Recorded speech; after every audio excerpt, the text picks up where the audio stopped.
It's Too Real Live. Howdy. Hey, you're live. Hey, y'all. Well, you're lucky you're not Kouri Richens. Oh. Kouri Richens cannot hang out on a podcast.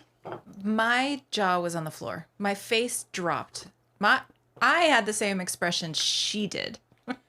Well, she kind of had no expression except heard the verdict. Yeah. Her surprise was my surprise.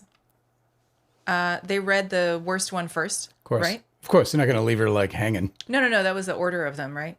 Yeah. And the order of Charge charges. 1 through 5, right? Fraud was last, a forgery, whatever.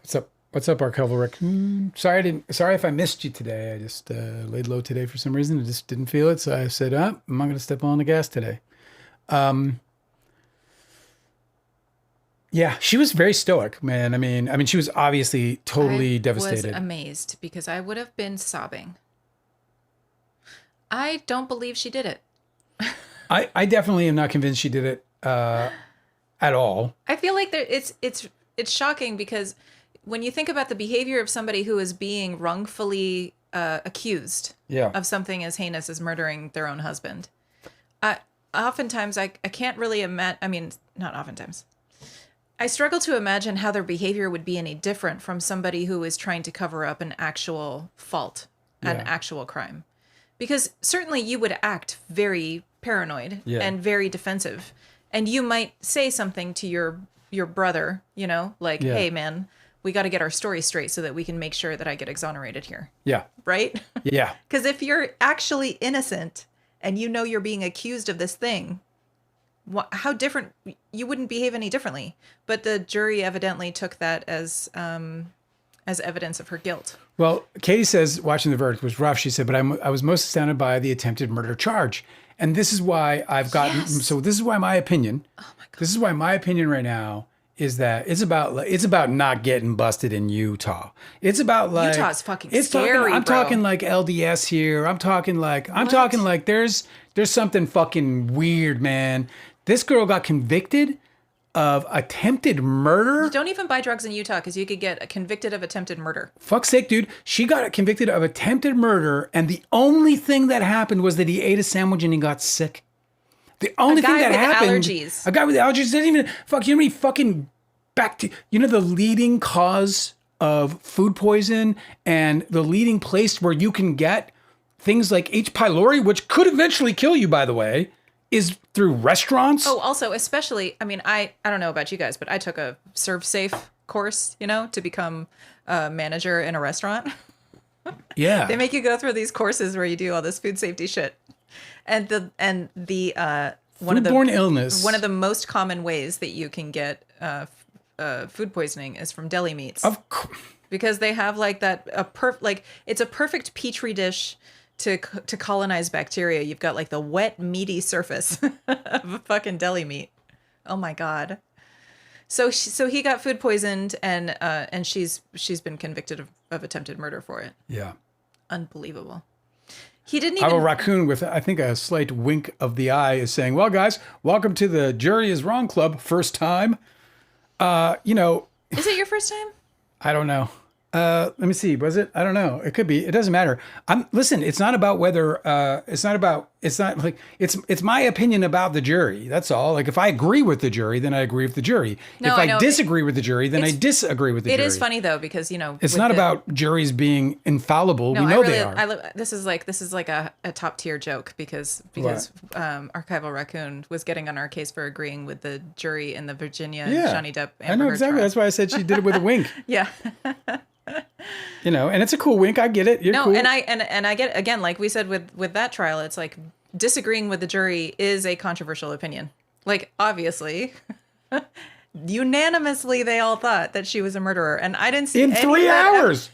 There wasn't one person who could not be persuaded quite easily if there was. They went through 5 verdicts. That's an average of half an hour per verdict. So I bet you they argued over I bet you the only thing they argued over because somebody was like, guys, I mean, I guess, look, I'm convicting her for murder, so I might as well just give her the attempted murder charge because there wasn't one out of 8 human beings that didn't find it absolutely patently absurd that she was even charged with attempted murder the only thing they had was a sandwich and an illness. The evidence they had was an assumption. An assumption. The whole fucking trial was an assumption. All it amounted to was an assumption.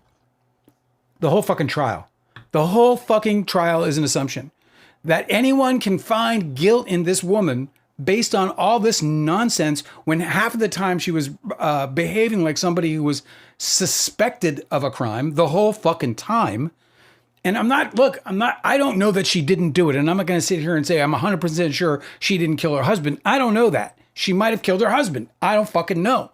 Here's what I do know. She was convicted of killing her husband by buying him pills that were, according to the people who sold them to her, not the thing that killed her husband. And according to the toxicology report from the coroner's office, from the medical examiner, what she purchased was not in his system at the time of his death. It's the most baffling fucking conviction I've ever seen in my life. They literally convicted this woman of buying drugs from. Their star witness said that the drug she sold her was not the drug he died by. It's just utterly baffling. And then, there was an opinion, by the way, that the judge gave just before the jury was sent to deliberate. And that was when the defense, who was our guy, remember that guy who got too sassy with the cop in his cross-examination of the cop? Do you remember that? On the defense team. In the defense team, he kept doing this move in front of the jury. He's like, he was like overly cocky and confident. And he destroyed that. I mean, he destroyed that cop. Like, go watch it. Go watch it. If you don't believe me, just go watch it. Because he utterly destroyed the cop, but he did it so cockily. So what? Cockily. It's my own word. I bought it. He was like roostering. He was prancing around. Roostering, was he? Cockery. Peacockery. Peacocking. Yeah, he's peacocking. Whatever. We're just working it out. We're live. We get to work it out. Hinata yesterday was talking about how the defense attorney, Miss Nestor, had lied. And I'm not exactly sure what Hinata was referring to. I don't know. But that never saw it happen. But the way that defense attorney conducted herself, I'm sure made a bad impression on the jury, because she repeatedly would ask questions. She would infer that something had happened, and then the witness, like the investigating officer or whatever that she was questioning, would say, "No, that's not how it happened." Oh, you know what? It was the private investigator that she was questioning at the time, where she was like, "Isn't it true that such and such did happen?" And he would say, "No." And then she wouldn't follow up, but she would just move on to the next one. She was like, "Okay, isn't it true that this and this happened?" And he would say, "No, that's not true at all." And then she would just move on to the next one. So it was just such a foolish way of conducting your cross-examination. I feel like if Kouri Richens had a better defense team, I don't know, I'm sure she's thinking the same thing. Do you think she would have benefited from being put on the stand? I remember the judge asked her if she had made the decision to not testify in her defense, and she said yes. Yeah, well, it's under the advice of her attorney, and she shouldn't have. You don't think she should have? No. She wasn't going to get... Dude, they convicted her for a sandwich. That chick was fucked. There was literally nothing she could do. I believe wholeheartedly that jury believed well before all the evidence came in that she was guilty of it. How soon into their case did they believe it? I don't know. Opening arguments. It could have been. Had to have been because it could have been. Maybe some of them were, like so many jurors I'm sure do, saw the shit on social media, fell down the rabbit holes, did whatever. There's no actual oversight on what it's if you catch them, you catch them. If you don't, you don't. So all I got to do is shut up long enough to not, you keep it a secret for 2 fucking weeks. You can fucking follow everything you want on the internet. So, so there's obviously, and I think everybody who doesn't like a particular judgment can make the argument that at least someone on the jury probably didn't follow the rules, because I think that's just a reasonably good, a reasonable assumption, I think, on any jury, especially where it's a famous case. So if it's a famous case and they're like they're a part of something special, I'm in the room, it's dazzling. I mean, I've been there in different ways and respects, but I've still seen how being a part of something that is, sort of worldwide is. Are you not talking about this case anymore? I am. talking very much about this case. About Kouri Richens. Yes. Okay, I lost you, but that's okay. It's a famous case? Kouri Richens is a famous case, of course. It's all over the fucking news. You kidding me? Oh, I thought it was... I mean, yeah, it's probably pretty big Dude, deal in Emily Utah. Baker was covering it. She has fucking, whatever, 1 million fucking followers and 45,000 people an hour. Yeah, that's true. She's. I mean, come on. It was a famous case. It wasn't O.J. fucking Simpson. It wasn't Karen Reed, but it was big. I was thinking today about Carmen Lauber, who was the star witness. Are you with me? Yeah. Is something happening in the chat? Oh, Delicate's here, and I just wanted to say hello to Delicate. Oh, good. Never said hello to. Did I say proper hello to Archival? I don't know. Hello to our scientist who just arrived, and I just also want to give a shout out to Deanne.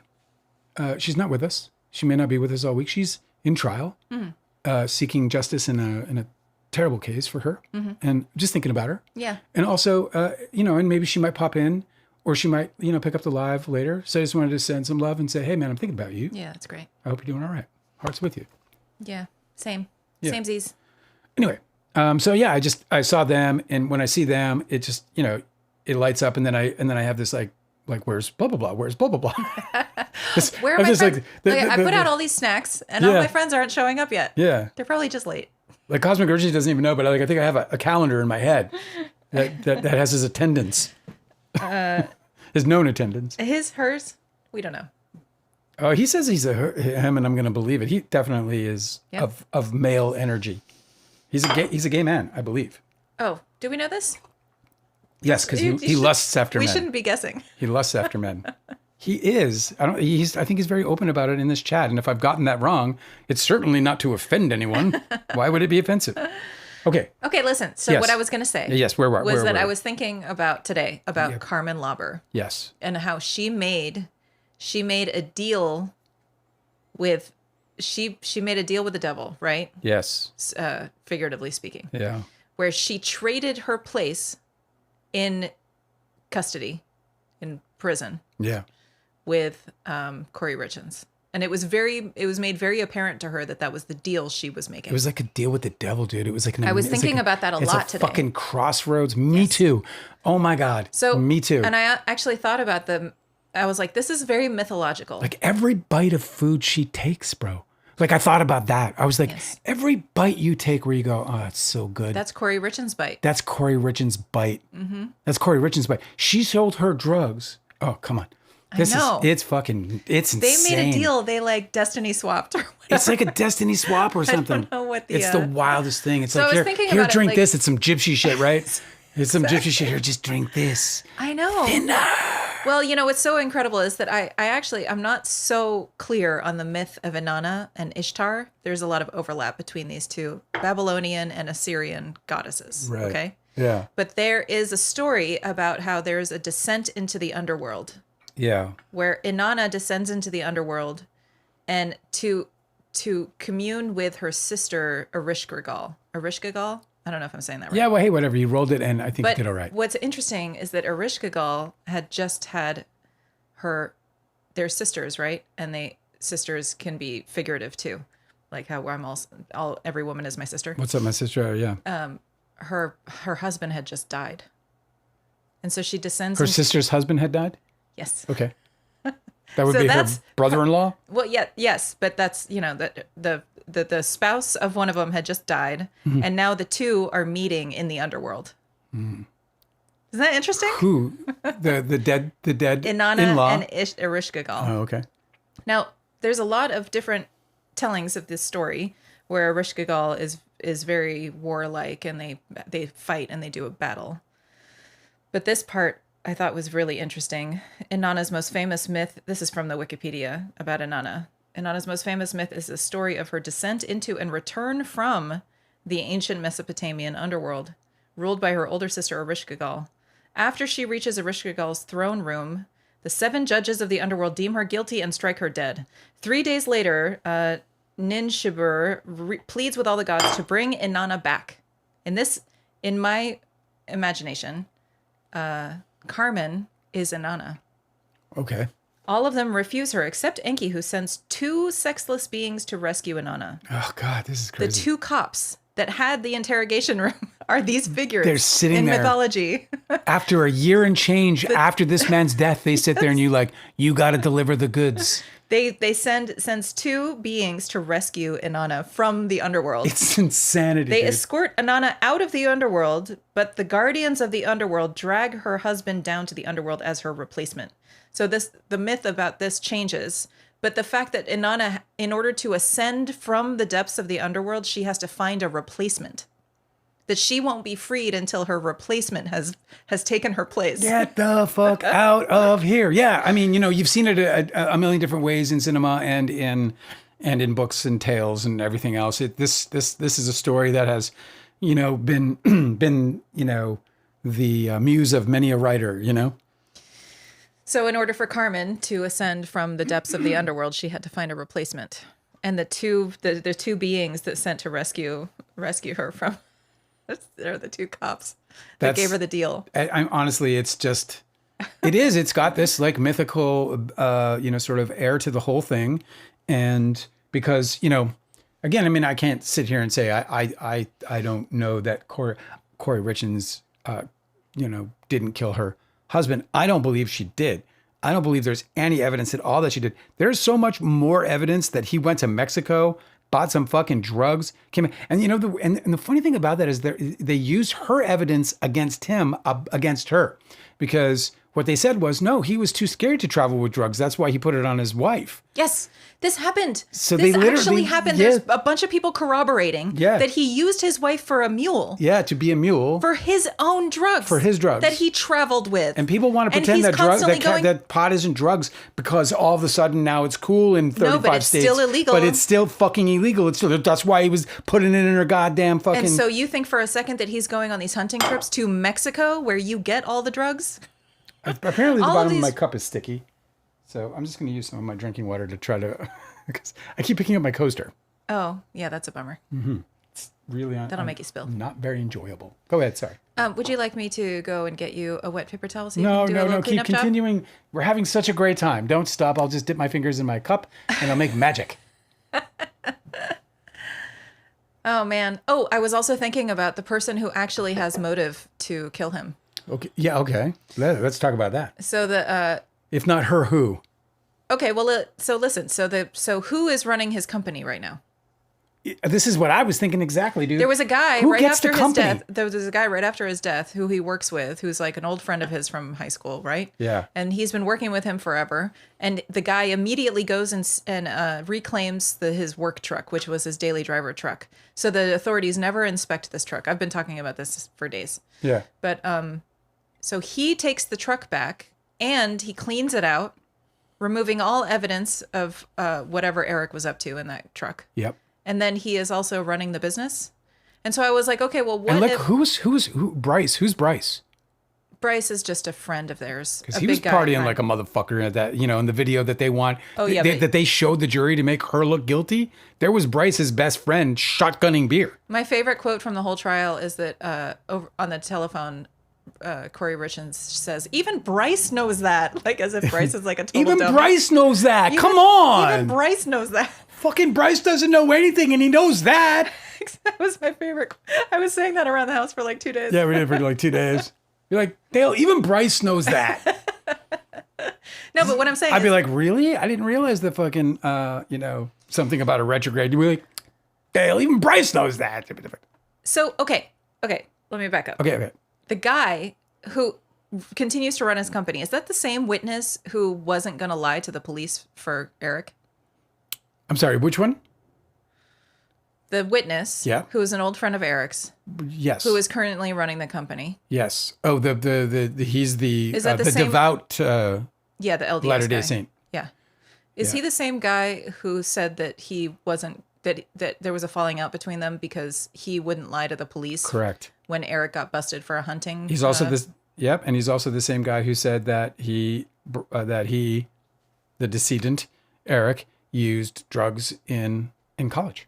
Okay, so why the hell wasn't this guy investigated as having a motive? Because he has his company. Because he's a Latter-day Saint. There's no way in this. Well, now look, not only does he have his company, but he took the truck back. It's possible that he swapped out his fucking allergy meds with some fucking fentanyl or something and intended to kill him. I mean, it's the same exact motive that Kouri Richens was given in order to implicate her in this murder. Yeah, and it's not necessarily, if you think about it, it's not necessarily about, one of the things he did testify to, this is so juicy, one of the things he did testify to was he said that as far as personality goes, he didn't want to make it all big. He didn't want to make it this big thing, his company, because they were partners, right? He said like he was more like, I'm happy with this. This is good. But Eric was like all about, he's the one who grew the business and made it what it is today. He's like, yeah, we're doing good. We're still growing every year and all this other stuff. So it's very interesting because I don't think, obviously, and the other thing is that I thought about, with this whole fucking thing is the trust, right? Like everything went to the trust. Everything went to the trust. I bet you that insurance money is all now in the trust. Like everything went to the fucking trust. But, and I wouldn't be surprised if that's what's happened. Because the family trust is like such a rich environment for absolute fucking murderous fucking betrayal. Like it's just because it's where all this, it's in this like dome of security that lasts longer than us. It lasts longer than us. We will die, and our ancestors will, our children will die, and our descendants will die.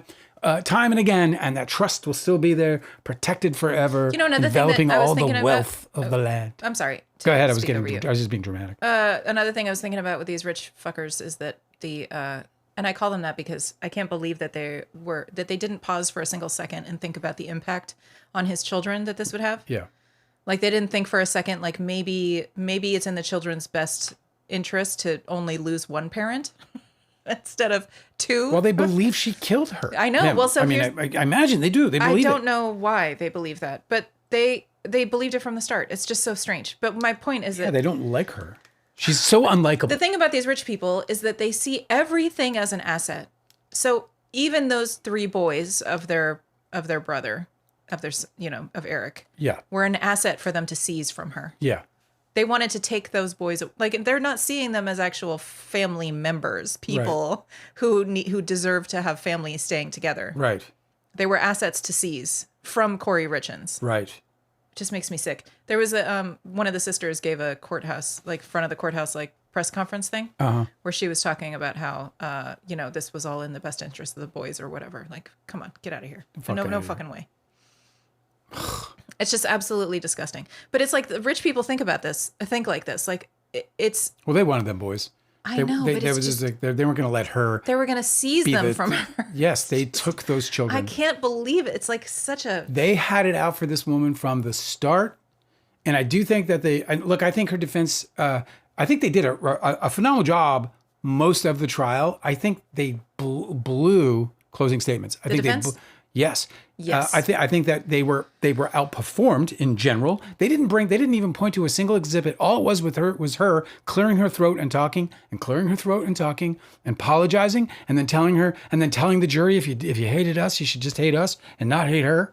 Like it was just all really fucking weird. Really and then they weak. missed that. And I'm going to say it again because they missed what I think is the most important evidence in this whole fucking trial. Because no murderer is going to tell the medical examiner who was not able to determine the cause of death didn't even mention it.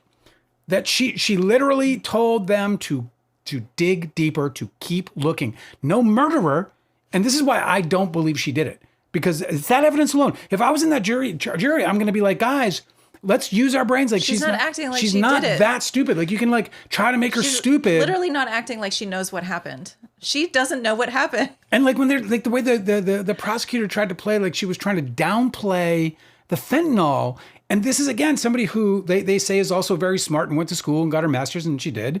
So why on this earth would she try to downplay something when she knows that it's a matter of record? There's no downplaying the record. You can't convince people that he died of trace fentanyl. Fentanyl mentioned as a cause of death in any degree, to any degree, in anyone's life is going to be the thing that people cling to more than anything else. Wouldn't you say? Like if you found out somebody died near you and you heard that fentanyl was involved, that's going to be the memorable part, isn't it? As opposed to what? Exactly, as opposed to what? Like, No, you know, but you're saying that wasn't... well, because she said the prosecution in their closing statements tried to paint Kouri as trying to like mitigate the fentanyl. But to who? To people she spoke about in the, you know, they put up the evidence. You know, people she talked, I can't remember who specifically it was, but she told them, she was like, oh, it's trace fentanyl. And they're saying it's trace fentanyl and it caused failure of his lungs because his lungs were shit. You remember that? Yes, but I believe that's what she was told. I don't think she was lying about that. It doesn't matter. That's not what the prosecution is saying. What I'm trying to say is that the prosecutor is saying that she tried to downplay that. And to me, that came off as something entirely different. The way that came off to me was somebody who didn't understand the cause of death. I know. This is what I was saying when we first started, is like, if she's innocent and trying to defend herself, would she have acted any different than if she's guilty and trying to come up with a alternative story, right? Like, you can't tell the difference between those two people. Yeah.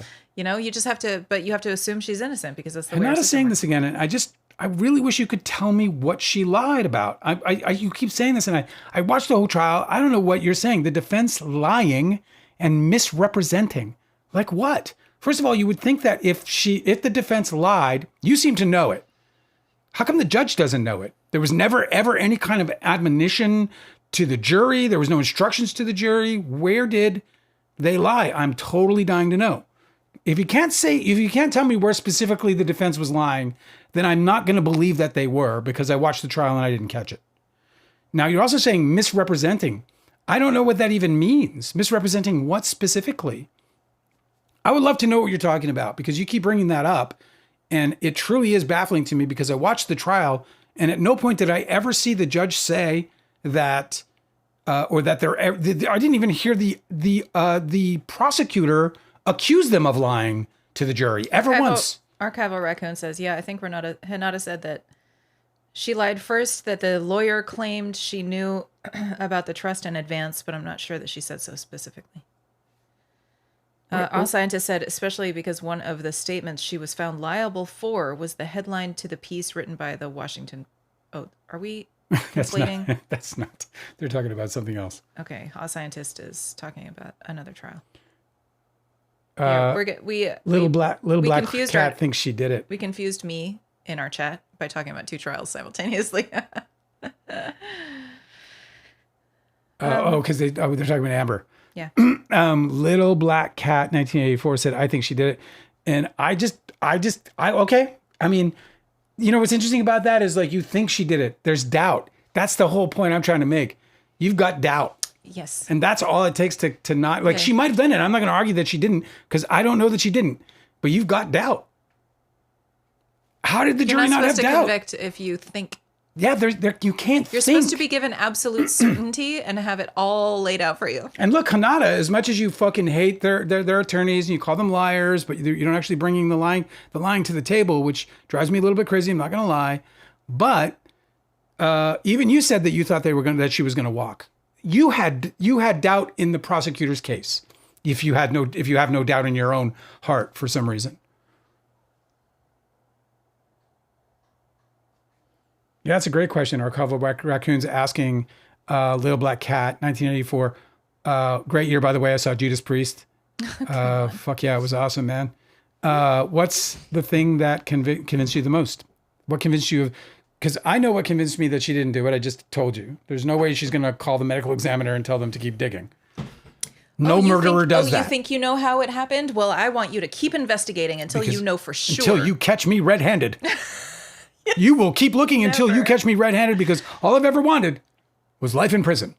Also, when the responding officers, the first responders, showed up, and they said, "Has he ever taken drugs?" Because obviously this looks like an overdose, right? To them, they've seen a bunch of these. Sure. And she was like, "No, he doesn't take drugs at all. He's never taken any." I mean, her door's wide open right there. Why would she say that if she is trying to poison him with drugs? I'll give you the only possible reason. And that's going to be because she knows that every single person that knows him will say the same thing. So that would be the reason. The only way that you could, like, the way I would argue that in a juror's room if I wanted to see that woman hang, is I would say, of course she's going to say that, because she knows everybody's going to say that, and then that means the spotlight's right back on her again. So Yeah. That would be the only... But it doesn't make any sense, though, because she is the only person with intimate knowledge of what he does all day. Yeah. And you would assume if you're trying to poison somebody with narcotics, that you, being the spouse, would be the only person who would know about their narcotics abuse. Well, what's interesting is that while I say that and I say, yeah, if I were in the jury, I could say, well, of course she's going to say that because she definitely she doesn't want to put the spotlight on her when she knows that every single person is going to say that Eric doesn't do drugs. I forgot where I was going to go. I had a good point there. Yeah, except his friend from high school who says that he was known as a pill popper. Yeah, but I mean, she's not going to necessarily even know that or even think about that because she's going to be thinking about, the Richens family more than anything. They're also reasonably powerful and influential in that, they're rich people in the community. Listen, they come from generational money, which means their roots go all the way back. That community, that matters in community, sometimes more than money. Yeah. So. Yeah, I think when you're a landowner, they just give That's why I'm like, don't get arrested in Utah. Okay, listen, you and I were talking yesterday about how if they hired a private investigator who worked like super long hours, made like $100,000 doing the work for the financial crimes, because she has a civil suit against her from the family, okay, about her financial crimes. If the family had done as much work, hired private investigators to trace where Eric Richens was when he traveled to Mexico, where he went. Did he ever visit a pharmacy? Did he ever visit drug dealers? Did he ever ask anybody that he was traveling to Mexico with, hey, can you help me get this specific illicit drug that I'm looking for? Like, if they had done any of that, they would have been able to rule Kouri Richens out. Because certainly the drugs that she purchased did not end up in his system when he died. And so I don't know why she wasn't ruled out just for that reason alone. What she purchased, what they sold her, did not end up in his system. Even if what she purchased was a carrier that also had fentanyl in it, it would have shown up in the toxicology report, and it didn't. So whatever she bought for him was not ingested by him that night that he died. And I don't know why that's not... I mean, maybe that'll be grounds for her appeal. God, this poor lady. You know what sucks is that they got to... Long time. Huh? She's going to go away forever. They got to put a bunch of witnesses on the stand who all reported that she was a shitty person and that she tricked people and that she lied and that she and that she asked and that she did if he killed anyone, that she did financial crimes and that she mistreated this guy and that she mistreated this friend and all of this. And so I think that it just compounded to make them think that she's capable of it. And listen, I don't like this woman at all. I mean, come on. I mean, she's despicable in every possible way, but I don't think she did it. Do you think that the defense portrayed Eric as an addict?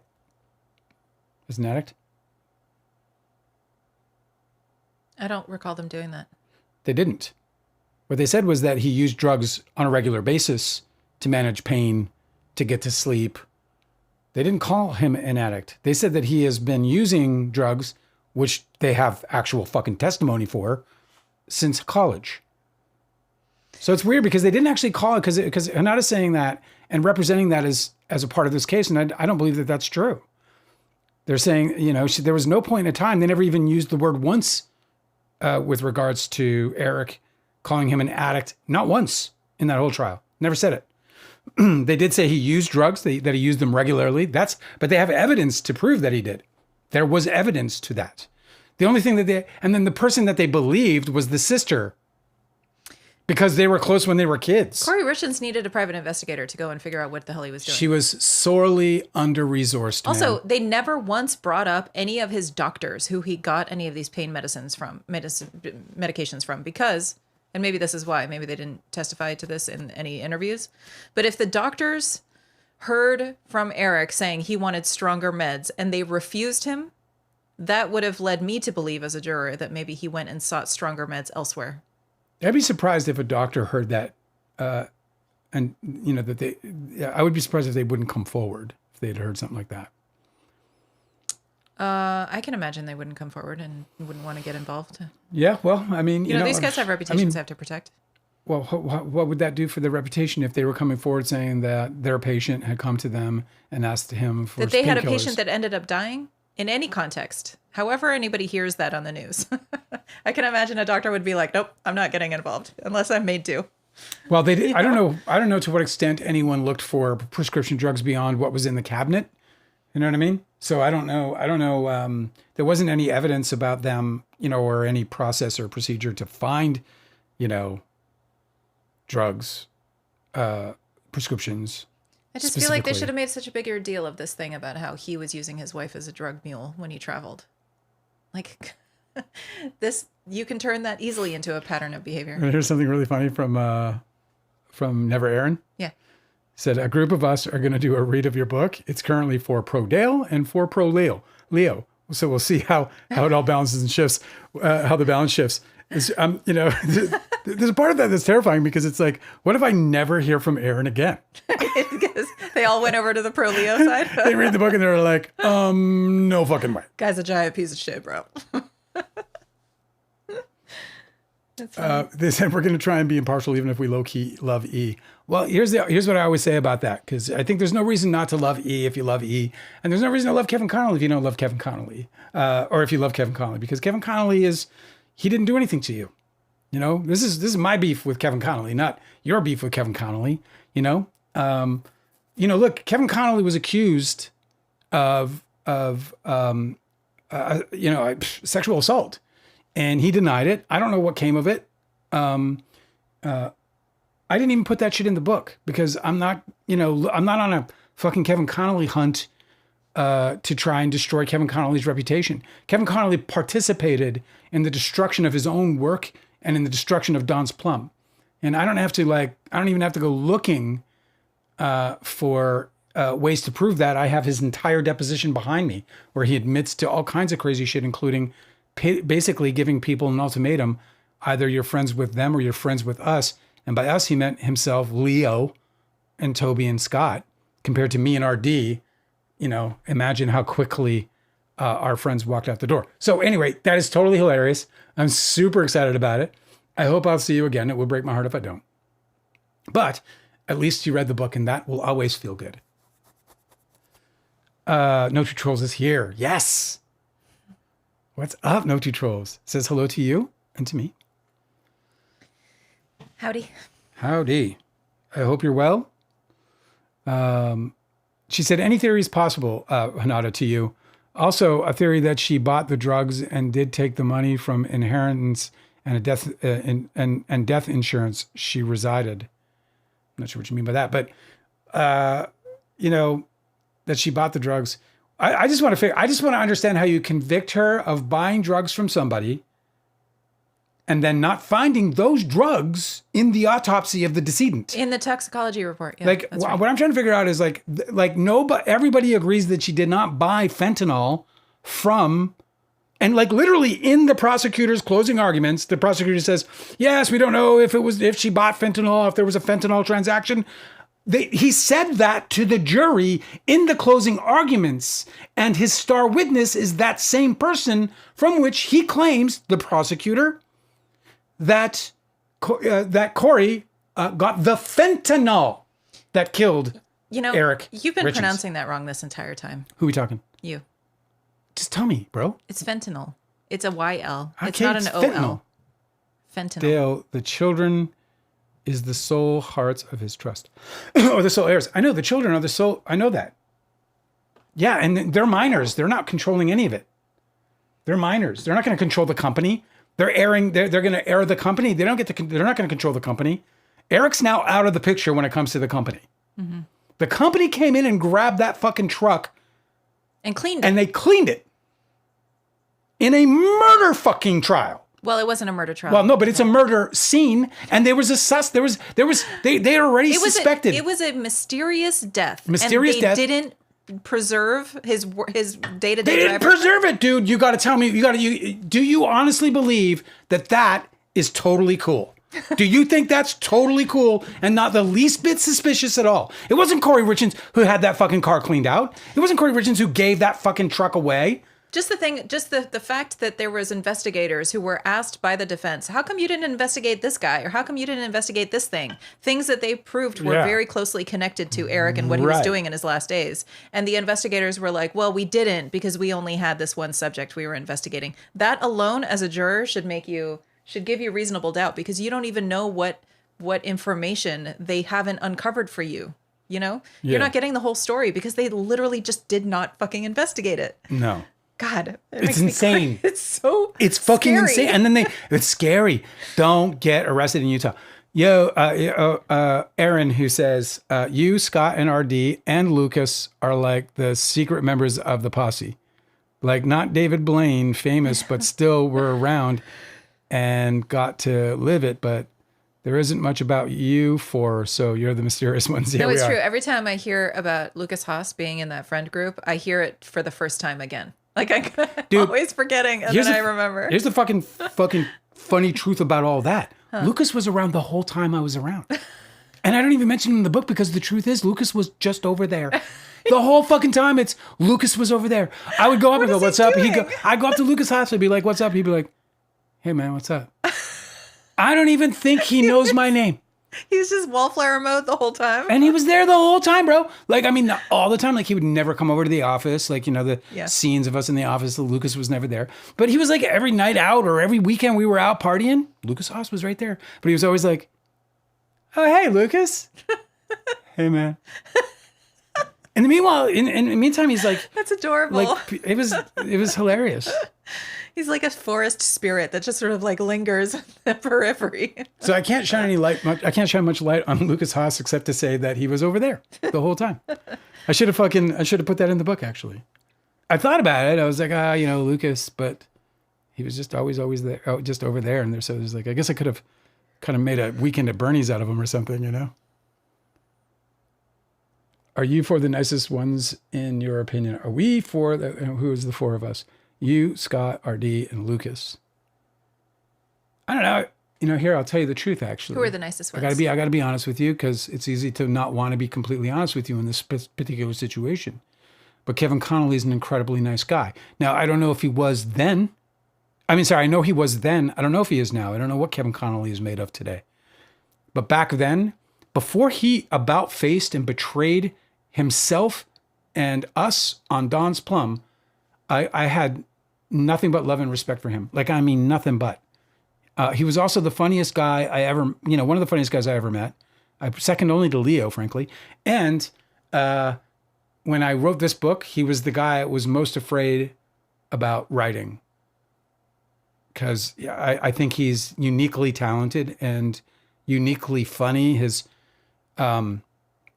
way of, his humor, his sense of humor was, just far superior to mine, in my opinion. And so I was totally intimidated to write Kevin Connolly. I was like, oh, fuck, I'm nowhere near as funny as this guy. And I just don't have I didn't have a grip of the way this guy works sentences. And dialogue is my thing. But I ended up succeeding. I spent a lot of time working on Kevin Connolly in this book. But I ended up succeeding. Look, Scott, yeah, he's a nice guy. Artie Robb, I think Artie Robb is a nice guy. Yeah, I think Artie Robb's a nice guy. Am I a nice guy? I'm probably not particularly, qualified to say much about that. But I'll say that I don't spend any of my time trying to harm a soul. I'll say that. I spend none of my time trying to hurt anyone. That's just not my thing. I don't think about other people's things or wanting their things or wanting to beat them to a thing. None of that ever happens for me. I actually am excited for people around me and I wish the best for them.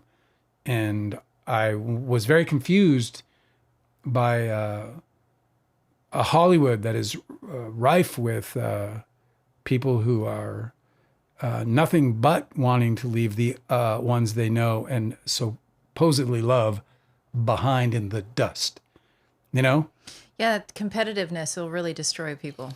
It's exhausting. It's just truly exhausting. I was going through the chat talking about the Kouri Richens. Yeah, keep going. Yeah. Hinata said, Bryce. We were talking about Bryce being our favorite character. Bryce, man. Even fucking Bryce knows that, bro. Bryce does that shit. Hinata reminded us that Bryce is the one who ends up without pants in the celebration of life. Exactly. He got fucking naked. Nobody fucking charged him with murder, though. Nobody said that Bryce was the fucking worst thing that ever walked on fucking legs. How can he do that in front of them kids after one of his closest friends in life just fucking died, possibly of murder? Not only that, but he's partying with the person that he knows that everyone suspects had something to do with it. And he's having that kind of party. But ain't nobody fucking blaming Bryce for nothing. Because they shouldn't. And by the way, about that, when there was one of the most important women in my life, probably the woman who made me in an early part of my life recognize women for what they were, like their true greatness. You know what I mean? Like where I'm living in this misogynistic, my dad, like I said, when I was a kid, right? My dad was a truck driver. He'd go long distance trips. And then before he'd leave, he'd call us into the living room and he'd say, all right, you're the man of the house now. You were like 6. I was like 6. My mom's sitting there like, I'm perfectly capable of handling the situation. But there was this woman, her name was Dorothy. I called her Auntie Dorothy, and she was the most beautiful thing. And I'm not talking about physically, I'm talking about her humanity was the greatest humanity I ever knew. Was she a friend of the family or what? She was a friend, but I called her Auntie. She lived in the same apartment block when we were just like little kids, where we grew up until we were like 10, and then we went and moved into a house. She was the greatest thing that ever happened, and she died. She died of lung cancer. She was a pack and a half of smoker a day, and I went to her celebration of life. Of course, I went to her funeral. I went to everything. I flew in before she died and sat by her side and just saw the most unbelievable sight of her ever, as cancer had completely eaten her. And I just went, wow, you're going to go. And she was like, I'm going to go. It's the saddest thing ever. And then they throw a celebration of life party for her. This is like 1992 or some shit. And I fly in for that. And the house is full, of course, because everyone loved Dorothy. Dot, as my dad might call her. And fucking drinking, Yeah, people were pounding the fucking drinks. Like the Kouri Richens celebration of life, Laughing, where they're like actually partying. Yeah. And guess what happens about fucking probably near midnight, maybe after midnight, maybe even closer to 1 a.m. Coming barreling out of the back of the house, my Uncle Lou, her husband. Her husband? The widower. Oh, he wasn't in the party? Shouting, how can you fucking do this? How can you be fucking laughing? She's dead. She's gone. And you're fucking laughing. That's horrible. Celebration of life has two sides of it. Because we were there laughing, we were there drinking, and we were there celebrating Auntie Dorothy, the greatest woman I ever knew. Mm-hmm. I was partying. I loved her. There was no part of me that was sad about my Auntie Dorothy. I selfishly, to this day, But her husband was consumed by But grief. yeah, he was consumed by grief. Yeah. And like her family, like the Richens family, yeah. He was consumed by grief. It was unimaginable for him that she could have died before him. This came up in the trial, that they were incensed that they were celebrating. Yeah. And not recognizing that sometimes people put together parties like this in order to exercise the pain out, right? Exercise in the like exorcism, Yeah. And also, like, a lot of the people who were attending that were witnesses in the trial, they were like, we were trying to do something fun for the boys because obviously, how do you deal with 3 small children? Shotgunning beers. What's more enjoyable? No, but just like having a bunch of people together having a nice time instead of all sobbing in a big pile. You try to make it fun for the kids. I don't know. I just feel like nobody should get to tell how somebody else grieves. Like, I thought it was really nasty work that her family was trying to criticize her for throwing a celebration of life party. You know, in other cultures, it's just a very fucking normal thing to do. Yeah. I don't know what it's like in LDS fucking Utah, but it's just a really strange thing to criticize somebody for. Yeah, having lived it, right? Like, I lived through it. It was a moment. It was a moment I could never forget, because seeing my Uncle Lou torn to such shreds, and he was not just yelling at me; he was yelling at his own kids. Right? We were sitting there with his, Sarah Lynn and Debbie, and we were just getting fucking hammered, and we were having a great time. Remembering my, the greatest woman I ever knew. And Anna said, all it needed for me to spark doubt is the defense explaining what she did with the drugs. They never did. They threw every theory on the wall, but never an explanation about that. I noticed this too. I thought it was absolutely horrible that she, in her text messages, is saying that she is obtaining painkillers for her investor. And then she, at some point, mentions back pain. So you assume, she's obviously talking about her husband who has back pain, right? But the defense never once undid that assumption by explaining who she was buying it for, what she did with the drugs, where they ended up. Mm-hmm. I mean, they didn't even make the connection that we're making here in this fucking live, where we're talking about how she bought those drugs. They should have put up the fucking chemical composition of them on the screen for the fucking jury to see. This is what she bought.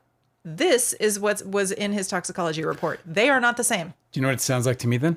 There's two possibilities. The two possibilities are that she bought drugs with fentanyl that only she knew had fentanyl.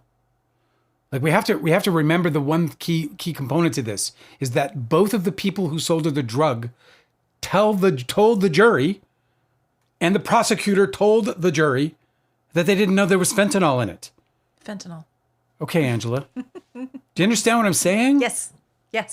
So that's I don't know why that wasn't compelling. That's where that becomes to me moot. Mm-hmm.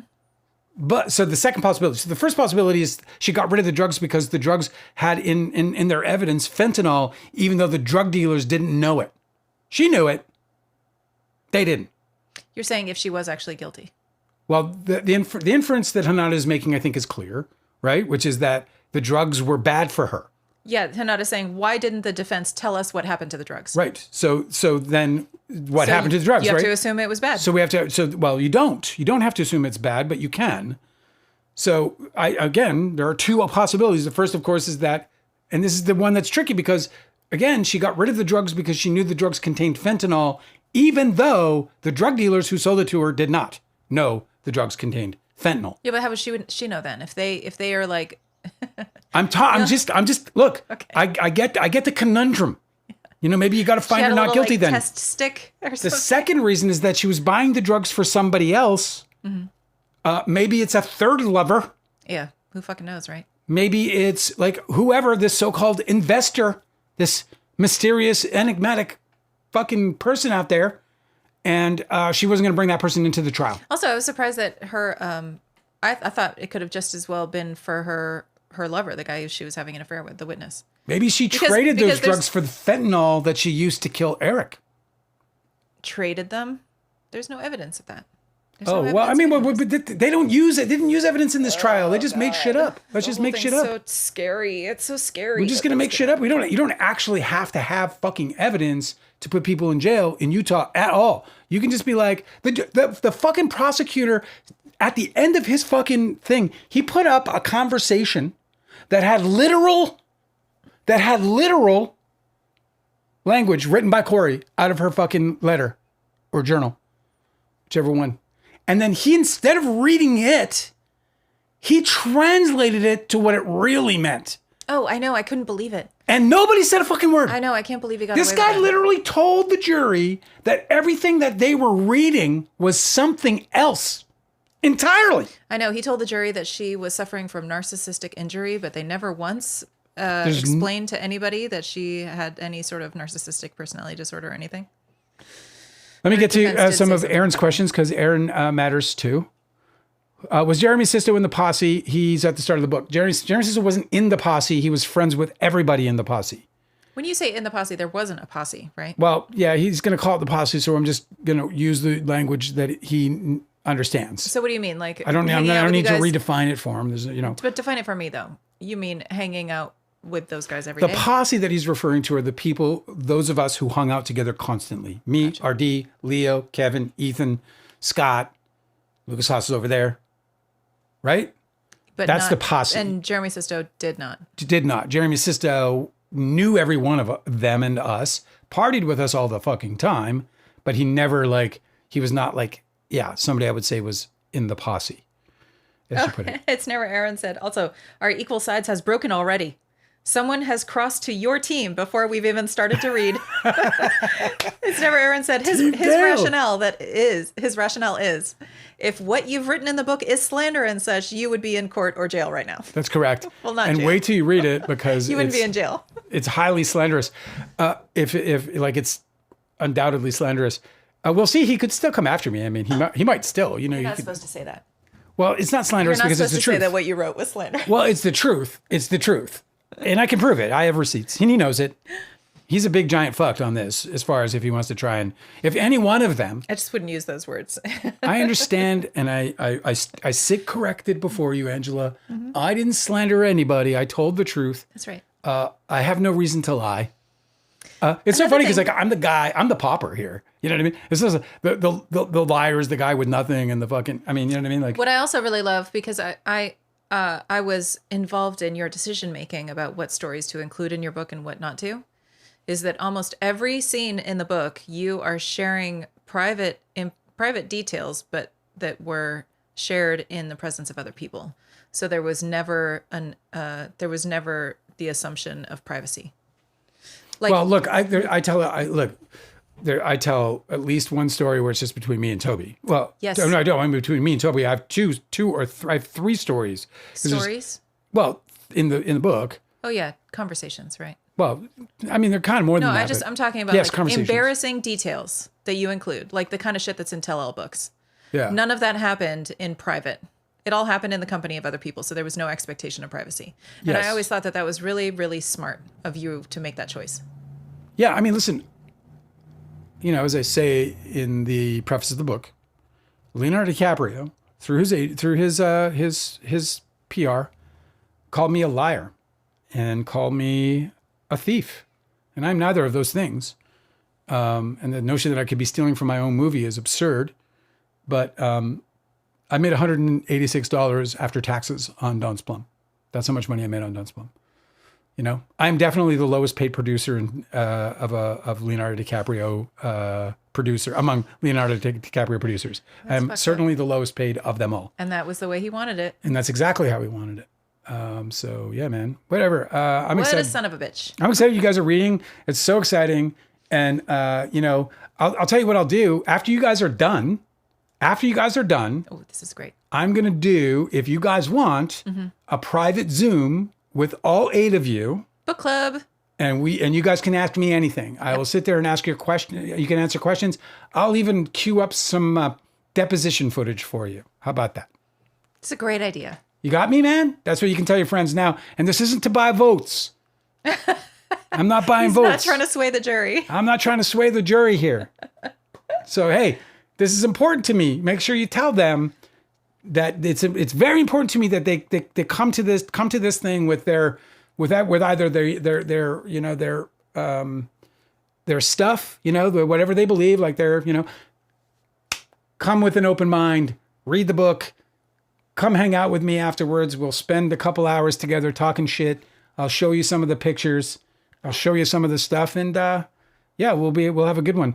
Deanne is with us right now, which is so exciting. That's so great. So glad to see you. Thinking about you like crazy. Hang on, I gotta. Thank you for your beautiful message, by the way. I meant to respond to it, but then I just thought I would send you a message in the show first, and which I did earlier. So if you haven't seen it and you want to see the message from Angela and I, that is something we opened with. All right. So Angela has walked out on me. She's left me again, high and dry. No, I had a dog barking situation. Don't leave me high. Don't do that. Don't leave me dry.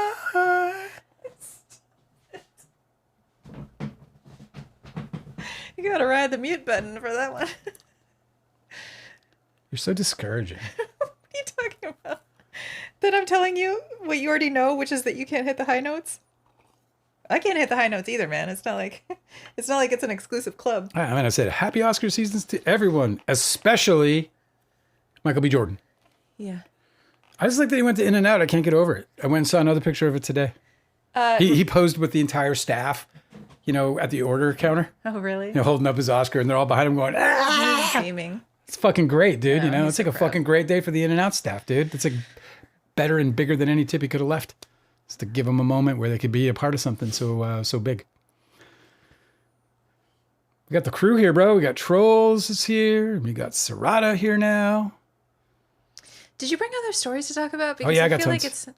I feel like unless we're talking about like war and destruction and doomsaying, there isn't really much to talk about these days. Speaking of doomsaying, do you want to talk a little bit about the horror movie we watched yesterday?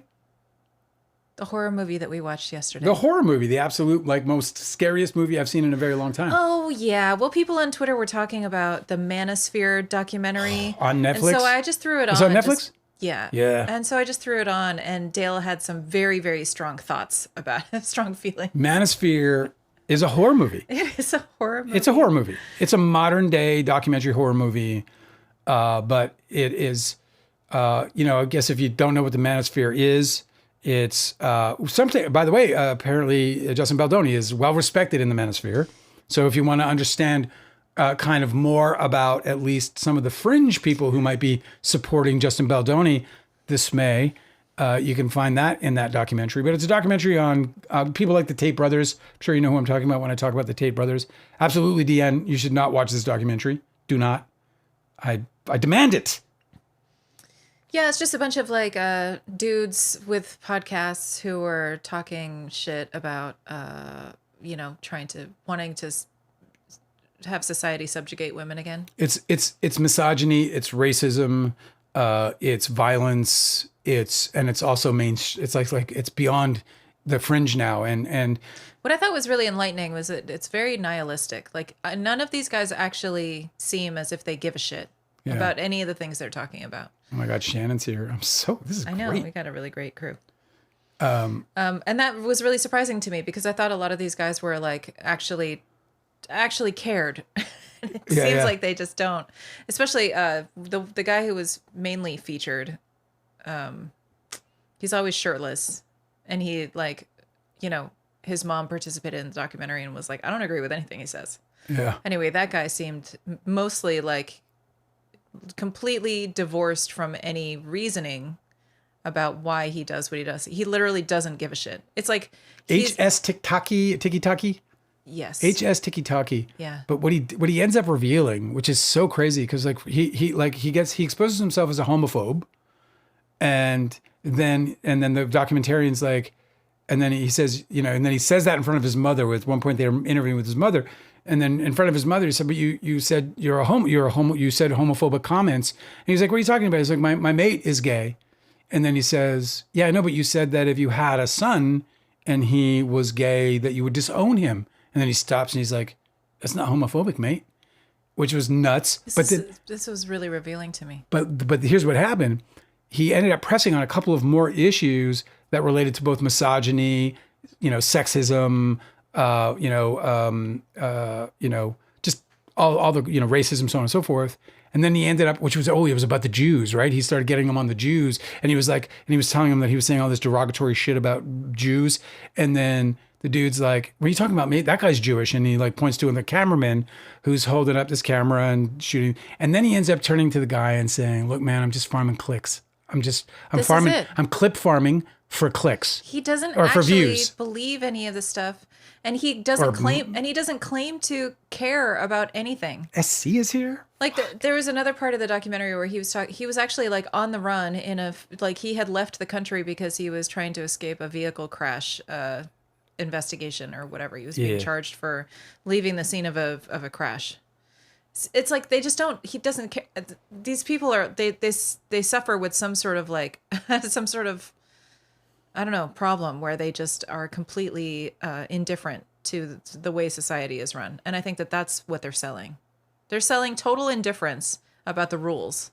It's less about misogyny, although that's their hook, right? Because they can appeal to any young man who doesn't know how to talk to women, right? So that's the hook. But really, what they're selling is people just not giving a shit and breaking all the rules and making all the money and not having to care about anything, which is also very appealing to people.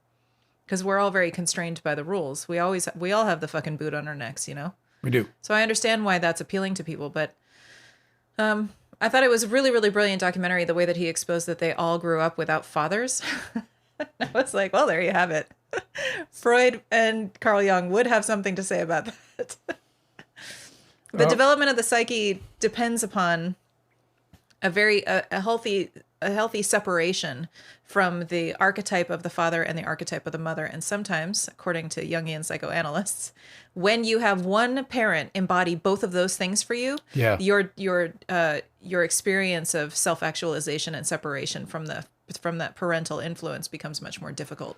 And so these guys are still just striving to separate, and they haven't figured their way out of the woods. Yeah, it's truly fascinating to me. I'm probably not fascinating enough for me to like really dive deep and want to learn more about it unless I'm going to like make it a subject of writing or something. But in terms of like that whole dynamic of, you know, single parenting, but these men are among the most frightening. They're young. And they're just crazy. And the documentary is on Netflix, and I'm going to give it. It's hard for me not to give it 4 tiny pineapples. But let me just preface it with this: it terrified me. Why? I felt sick physically after it. Why? I couldn't sit still. Like it had like triggered me in the most terrifying way. And so it was like also. So when I say, you know, I'm going to give this thing 4 tiny pineapples, I'm giving it 4 tiny pineapples, but I'm saying like it made me sick when I ate it.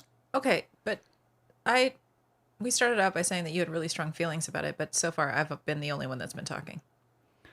Do you want to talk about how you felt about the documentary? Yeah, I mean, I just said a bunch about it. Look, you know, Angela, I think did a great job. I think you did a great job just summarizing it up and speaking about these ideas around potentially the issues of these guys we talked about. I mean, we did a lot of talking about it. I maybe you missed out on it, but we were talking about, I did plenty of talking about it. No, I know you talked about how it made you feel, but I don't know why. No, I didn't. I talked about the dude, you know, HS Tiki Taki and what he was doing. And yes. Look, he follows this document. I want to know why you had that reaction, and I haven't heard that part yet. I mean, because the guys because they're misogynist, racist, sexist, xenophobic, Armageddon fucking seeking, testosterone fucking roided up nut jobs, bro, because they're the most scariest people on earth, because what we're seeing is this emergence of one of the most rotten to its core sects of of young Americans.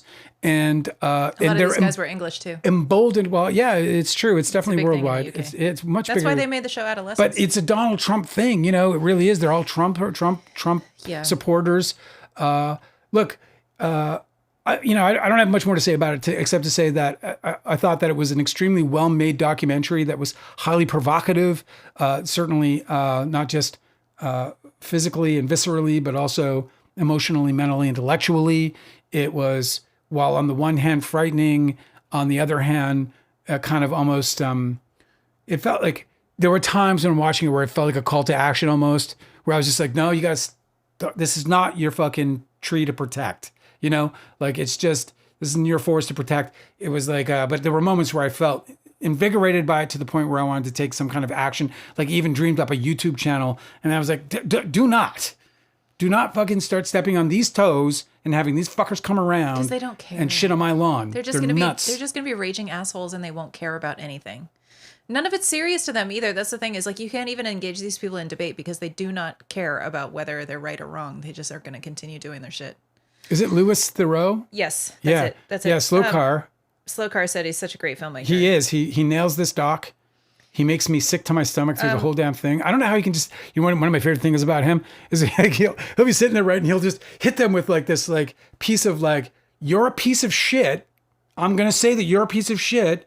And he checkmates them, and then he just silent. He just stops and just goes. He's learned. And they're sitting there like on the edge of it. They're like, I know. And they're looking back at him, and he's like, he's so smart. It's so smart how he allows themselves to bury. So great to like wallow in it. Okay, the thing that gives me hope with these types of dudes, is that it is unanimously inevitable. Yeah, there's only 3 things that could ever happen to these dudes. Yes. Number 1, they realize that this way of life brings them isolation and suffering. Yeah. Right? Because you can't maintain long-lasting healthy relationships that are not a constant battle. Yeah. If you have this perspective in life. Okay, so one thing is like eventually things are going to change and things will slow down for them. They can't be young and hungry on the internet forever, right? People will turn on the next channel and the next person, and they're going to be forgotten. So they're either going to change their ways, right? Or drop the fucking act because they didn't believe it in the first place. Or they're going to continue to be like raging douchebags, and they're going to end up alone because nobody wants to spend any time or their living space with anybody who acts like these guys. They're going to run out of content too. Yeah. Or number 3, they're all going to age, and you can't continue to make contact like this when you're like an old dude who like doesn't have the pull. Their youth and their pulling birds, as the one guy calls it. Yes, I know. It's like you just won't be able to do that for very long. So it's like eventually these guys are like going to go the way of the dodo bird. You know what I mean? Like, it's just not sustainable. Somebody else is going to come up below them, and that's the problem, is the cycle underneath it that's like going to step in the shoes, and that's where it gets sad and frustrating, because what we saw, and this is a part of the genius of Lewis, is like we see these guys being surrounded by these young kids who are idolizing them, and they'll, and there's the changing of the guard. This is sort of part of our DNA as humans, is we have a changing of the guard. We see the new one in, and the new ones are coming up underneath them, and so they're influencing these young kids, which is the other part that this documentary exposed was the absolute like necessity for regulating what little kids have access to when it comes to the internet, because these people are not people to follow. I mean, these people are literally physically assaulting people on the streets who they claim are pedophiles. They're doing all kinds of nutty shit, vigilante shit. I wanted to follow up, by the way. Let me just, if I may, shout out to Splishness. Oh.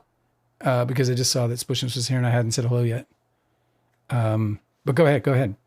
Splishness said, I remember in the mid-late 2010s, I thought, hey, older people are still bigoted, but at least power will be passed to the younger generations who are progressively more empathetic and open-minded. And Splishness is like, now I'm like, fuck.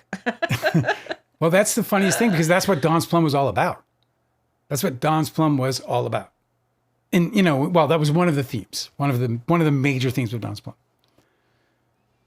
Slowcar said, if you haven't seen the horror movie Spree, super relevant. And It's Never Aaron wrote in all caps, Spree mentioned. Look it up. Okay. Spree is 17. So I just want you to know that you're like, you're in the company of some awesome, that you can impress Spree. It shows that you got your finger on the pulse. I also wanted to follow up. 2020. I remember like 2 weeks ago or something, we were mentioning. Oh, I'm going to watch the poster is like, yep. Okay, cool. So do you know where you can see it? You can see it on Tubi for free. Okay, great. We're going to do that. Okay, but listen. I'm listening. Do you remember like 2 weeks ago, I told you a story about how one of the professors at the local university here at UGA was confronted by these like internet like pedo hunters guys? Yeah. Who like they walked into his fucking classroom. Yes, so they confronted him with these text messages that apparently he had thought that he was sharing with a 14-year-old boy. Okay? And they 14 or 15, but yeah. Really explicit text messages. Super explicit. And the whole thing was a sting.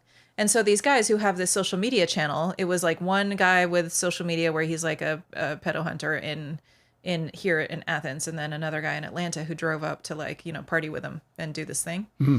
Well, the authorities have followed up, and it turned out, and this is why these guys are such they're not helping when they're hunting these pedos.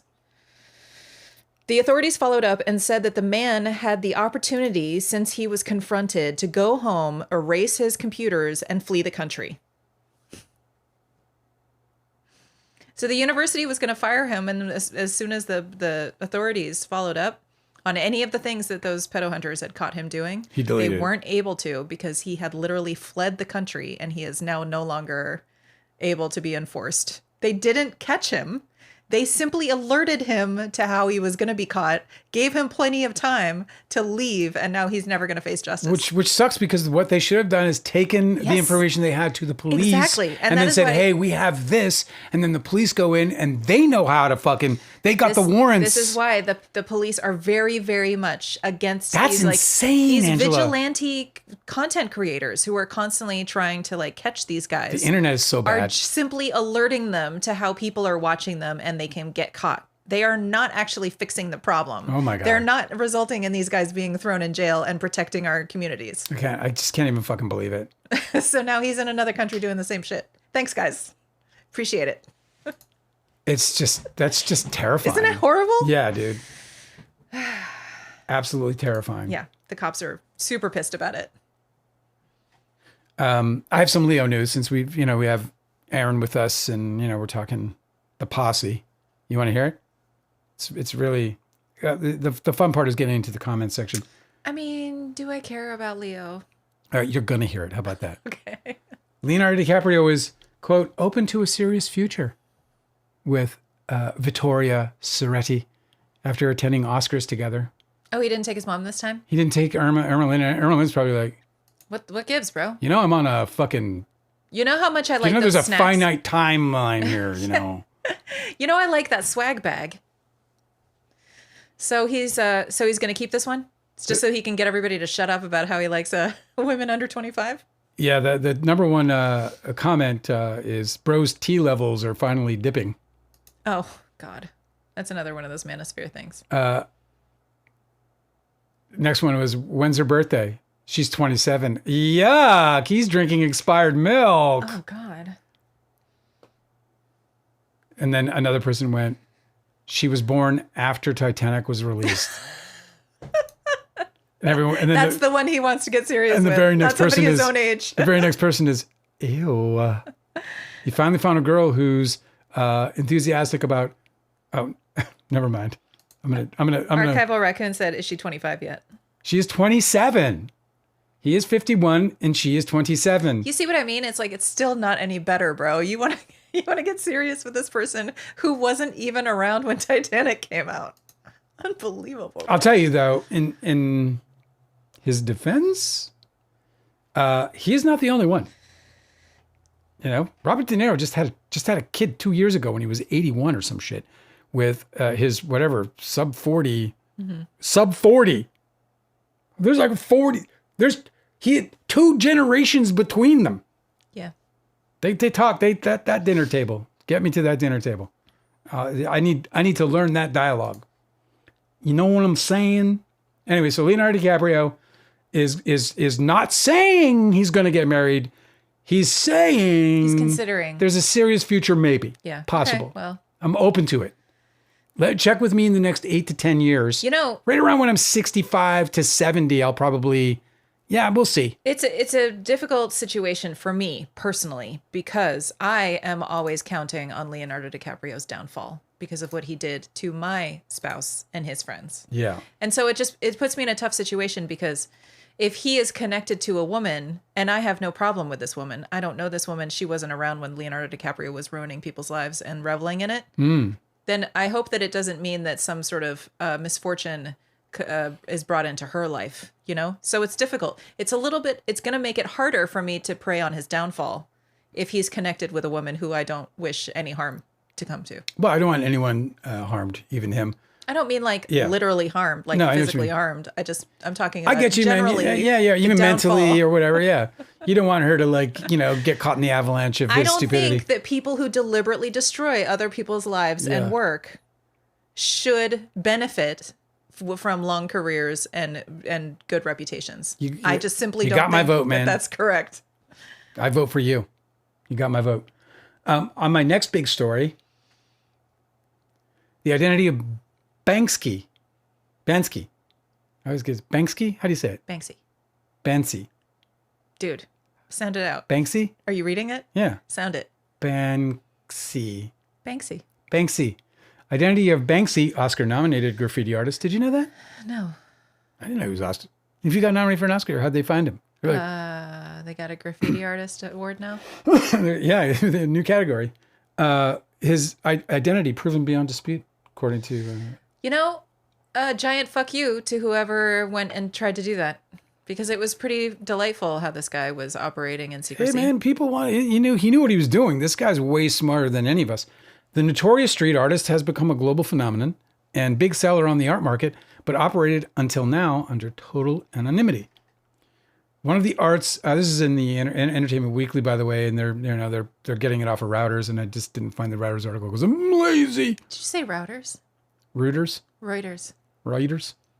Whatever the fuck, I mean, Jesus with I only you. know it. Can we just stop? I only know it because I've heard somebody say it. Can we stop? It's. I'm at the age where I mispronounce things, Angela. You're just going to have to get used to it. This fucking Virgo shit's got to stop. It's true. You're right. One of the art world's biggest modern mysteries may have just been solved. A new report claims to have once and for all unmasked the elusive graffiti artist Banksy, who has been operating under complete anonymity since the 1990s. The investigation, published Friday by Reuters? No. Reuters? Sure. Combs through and eventually sets aside some of the buzzier theories as to the girl with balloon artist's true identity.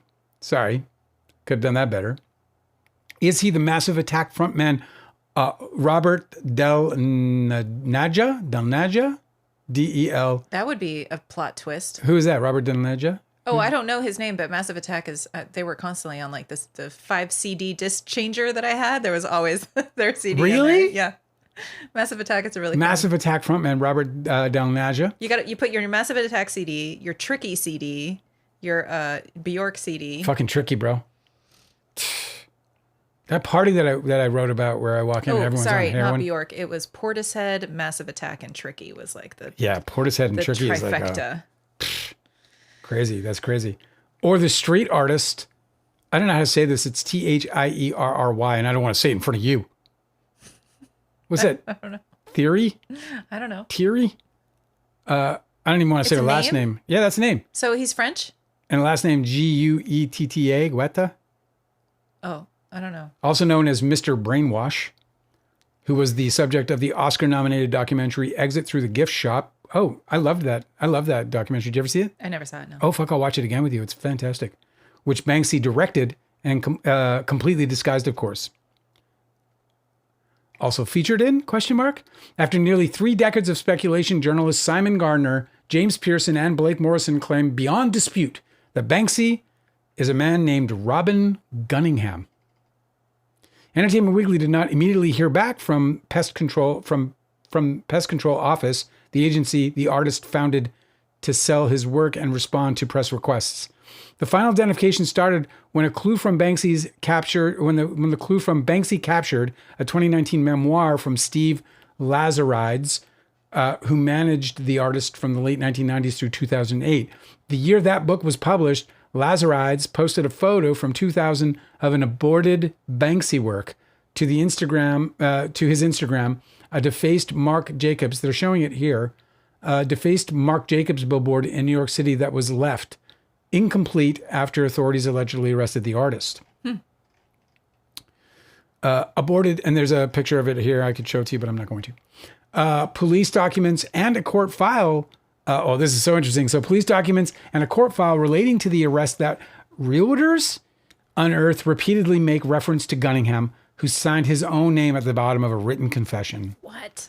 Though police sought to charge Gunningham with a felony, he was released and the charges were reduced to a misdemeanor after posting $1,500 bail, temporarily turning over his passport, and completing 5 days of community service. Okay, so we know who his identity is, what his identity is. Well, I need to know what his birth chart is. Gunningham lived... I need to know his birth date, his birth time, his birth city, stat. I would love to get Kouri and Eric's birth times, bro. Oh, yeah. Police documents and a court file relating to the arrest that Reuters unearthed repeatedly make reference to Gunningham, who signed his own name at the bottom of the written confession.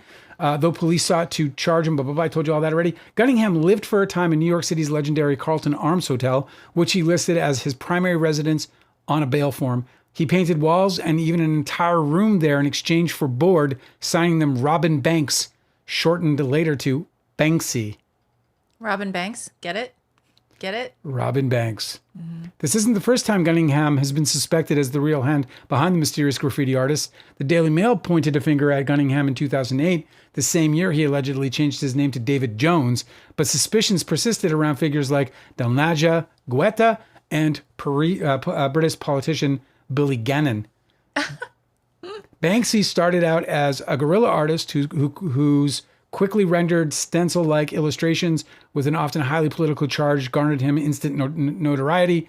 He had made work. He has made work in innocuous corners of major metropolitan cities like London and New York City, but has also become known for provocative illustrations left in conflict zones like Ukraine and Palestinian West Bank. His work is owned by the likes of Brad Pitt. Oh, isn't he dreamy? And Chris Martin, that voice. One of his most iconic works, Girl with Balloon, sold at London auction in 2018 for $1.4 million. Minutes after the sale was finalized, the work publicly self-destroyed via a shredding device hidden inside the frame. Renamed Love is in the Bin, the work sold 3 years later for a record $25.4 million. So if it's Gunningham is one of the smartest people that ever walked on legs, and he's also one of the most creative. Yeah. And he's a chart that you're absolutely right. I would want to fucking... I need it. Yeah, I need it. Because this is just what a human being. Because I want to know what it looks like to be an incredibly famous, prolific artist and never seek the notoriety of having your name known. It's so brilliant. To want to be obscured in the shadows. Like, I need to live in anonymity. What his 12th house is. To be able to live in anonymity and utter fame. Leo 12th house. Right. It must be. He's a fucking Virgo rising. It's a Leo first. It's got to be a Leo 12th house. I mean, to be absolutely put your fame in the closet. One of the most famous artists to ever live, and to live in complete anonymity at the exact same time, and be comfortable with is the most genius thing ever. Yeah, so smart. Banksy identified. It doesn't depress me at all. I think it's great. I mean, obviously Hollywood's like, let's make a movie starring Timothée Chalamet. I don't know, man. Maybe not anymore. I wonder if his agent is having a hard time getting him work now. This will repair your bad, Yeah. No. Timothée Chalamet is learning ballet as we speak. Or opera. He's trying to figure out which one. Maybe he's going to be an opera singing ballet artist. We're doing a Billy... What is it? What was that ballet movie? Ballet. Oh, yeah. Billy Elliot. Billy Elliot, right. A Billy Elliot reboot. It's a fucking great movie. If you haven't seen Billy Elliot, I highly recommend. In a major victory for elephants, Indonesia has ended elephant rides as well. Oh, fantastic. Strengthening animal welfare and ethical wildlife tourism. Oh, that's good. This is the second country now to end riding on the backs of elephants as a form of entertainment. I couldn't be more thrilled. I hope the camels are next. I have a problem with elephants. I find them to be so enchanting that it makes me emotional to hear about any elephant suffering. Dude, listen to me. It's like I struggle. There's a documentary that I watched. Don't tell me anything bad about elephants. Could have been 20 years later. Don't tell me anything bad about elephants. And it's about a baby elephant whose mother died. And what did I say? I'm not telling you, I'm telling them. It's about a baby elephant whose mother died, and then the baby gets rejected by the herd, and we watch the whole thing go down. Dale, and let me tell you, you're gonna depress everybody. That I have never recovered. A part of my soul was torn, ripped from me. Yeah. Why would they do that to us? I'd watch it again. So I love to hear stories about elephants being happy. Well, I just told you a happy story about a fucking elephant. Because they deserve all the happiness. I feel like they're like living gods. I feel like that when we started, I feel like everything in humanity went downhill as soon as we started to hunt whales for blubber instead of respecting them as the gods of the ocean. And I feel like when people started to trophy hunt elephants, it completely sealed our fucking fate. I feel like the gods were like very, very fucking displeased about us disrespecting what are clearly gods that walk among us. This is how I feel about elephants. Yeah, I mean, in general, I feel that way about just animals in general. Really, I do, because I just feel like we don't know anything about them. We don't know the level of their intelligence. Like, we see all these things that are like, there's this theory that there's like this, higher intelligence, more advanced society living beneath the sea, right? A lot of people think that there aren't UFOs, but that these are actually just these creatures that are easily eluding us because they're far more advanced than us. And a lot of what they think about these things coming out of the ocean and flying around, they don't believe that they have biologics on them, that they're like they feel like they're telepathically, like they're remotely, they're being remotely projected, and so then I immediately started thinking about the whales. I need to start thinking about, like, maybe they're down there. Maybe they've got a whole fucking workforce and factories, and they do the whole thing too. Has anybody explained how the elephants know when they're dying to return to their elephant graveyard? I know, man. They've never been there before, That's but somehow wild, they fucking bro. know. Yeah, no. I saved this article, and I can't find it now because I have way too many tabs open. But I saved this article about consciousness. Give me a second. I'm going to find it.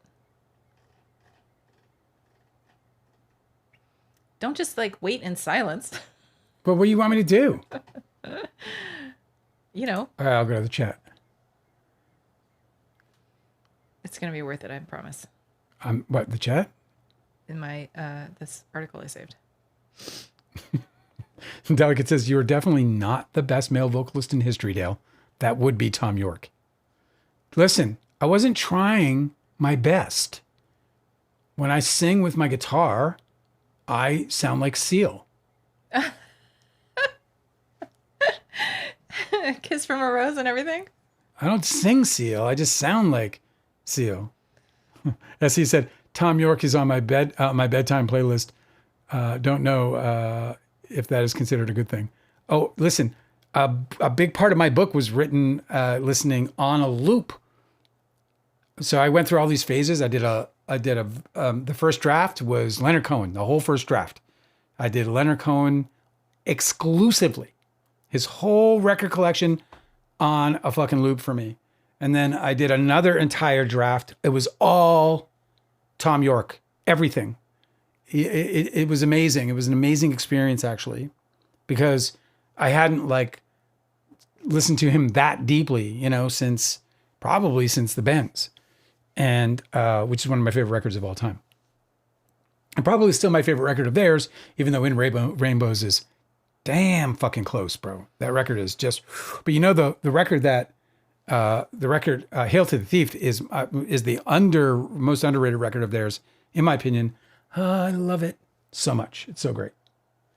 Radiohead, love them. Can't get enough of them. I really screwed up. I didn't save this. I can't believe I've never seen them. I did save this though. Paramount has passed on Max Landis's G.I. Joe treatment. That was in my list too. Oh my God. Fucking party on, dude. It's not just that he passed. There's even better news. Yeah. So apparently Paramount was like, hey, give us all your G.I. Joe treatments. So Max Landis submitted his and everyone's like, that's a no. Pretty good, but you're kind of a douchebag. So anyway, Let's hear the next one. And which is the one that they chose? Danny McBride is in the fucking house. Danny McBride is going to do a G.I. Joe movie, bro. And it is going to be so homosexual. Oh my God. I just know it. It's going to have funny. like gay shit all over it. I can't wait. He's going to make it weird, and I just absolutely love it. Danny McBride, I love you to death, buddy. That's the fucking greatest thing ever. A guy who worked with him. Do I sound like a homophobe when I say that? No, you're not a homophobe. I just know that Danny McBride always pokes fun at other homophobes, and it's really, really funny. Every single time, because he's... No. He's one of the good guys, man. He's a real one. Fucking love that guy all the way. 100%. Another one is that I saved for you. Yes. Yes, dear. Oh, never mind. I'm not going to talk about Really? that. Yeah, it was about how crows are studying you, but I think we all know. Well, I got one about crows that you'll love. Oh, really? Yeah. Where is it? I think it's in Sweden. They put up vending machines. Listen to this. They put up vending machines. Where you can buy a crow for a quarter? No, crows learn to bring trash to the vending machines, drop it into the vending machines, and they get fucking food. I absolutely love them. And there's only one problem, is that there's apparently a couple of the crows have taken up smoking. What do you mean? Because they pick up like these cigarettes that are tossed, and apparently they're like, oh, this smoke is pretty good. And they just... No way. Yeah. You're lying. No. Telling you. Crow vending machines. This reminds me of Justin Baldoni fans, this headline. Do you want to go first? No, you go first. This headline reminds me of Justin Baldoni fans. People with the least political knowledge tend to be the most overconfident in their grasp of facts. This tendency to be overconfident appears most common among individuals who actually know the least about politics and those who lean conservative. Isn't that called the Dunning-Kruger effect? Let's see. They'll probably mention it. This is in my favorite. I love this fucking website. It's called SciPost. And they just have like such great articles all the time. Erica K. Fulton, an assistant professor of psychology at Idaho State University and head of the Meta Lab, led a team of scientists to investigate how well people gauge their own grasp of political information. The research team noticed a gap in the existing scientific literature regarding the specific type of self-evaluation. Most prior studies on political knowledge were conducted by political scientists who often use different analytical methods than cognitive psychologists. The scientists wanted to apply the strict measurement standards of cognitive psychology to political knowledge. As the researchers explained, metacognition is broadly defined as thinking about one's own cognition. The type we studied is called metacognitive monitoring accuracy, or the degree to which judgments of what one knows matches what one actually knows. In simpler terms, the concept refers to a person's ability to accurately recognize when they are right and when they are wrong. This is a quote, people tend to be overconfident regarding what they think they know, and this has serious consequences in the political realm, such as when people vote on candidates and issues that they don't understand as well as they think they do, the researchers stated. Yeah, this is interesting. This is known as the Dunning-Kruger effect. It was coined by David Dunning and Justin Kruger in their research in 1999. It's a phenomenon that occurs because low-ability individuals lack the metacognitive skill to recognize their own incompetence. Is that fucking nuts? So the Dunning-Kruger effect is when it's a cognitive bias that you can notice where people with limited knowledge or competence in a domain greatly overestimate their own knowledge or competence because they don't know what they don't know. To explore this topic, now I guess the difference between this is the cognitive psychologists haven't done this study. To explore this topic, the scientists recruited 216 participants through an online platform called Amazon Mechanical Turk. Between February 2021 and March 2022, the sample consisted of adults living in the United States. To evaluate the political awareness, the participants took a test of 60 questions covering basic political figures, government rules, and policy issues. The test was designed to be balanced, containing an equal number of questions that might favor liberal or conservative viewpoints. It also included 20 general knowledge questions to serve as a point of comparison.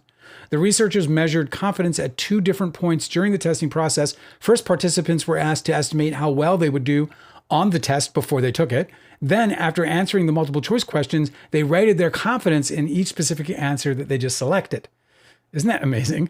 The scientists also used an objective questionnaire to measure the participants' political orientation based on their agreement with the specific policies, rather than just asking them to label themselves. Additionally, the scientists measured the participants' cognitive style, specifically looking at their need for cognitive closure.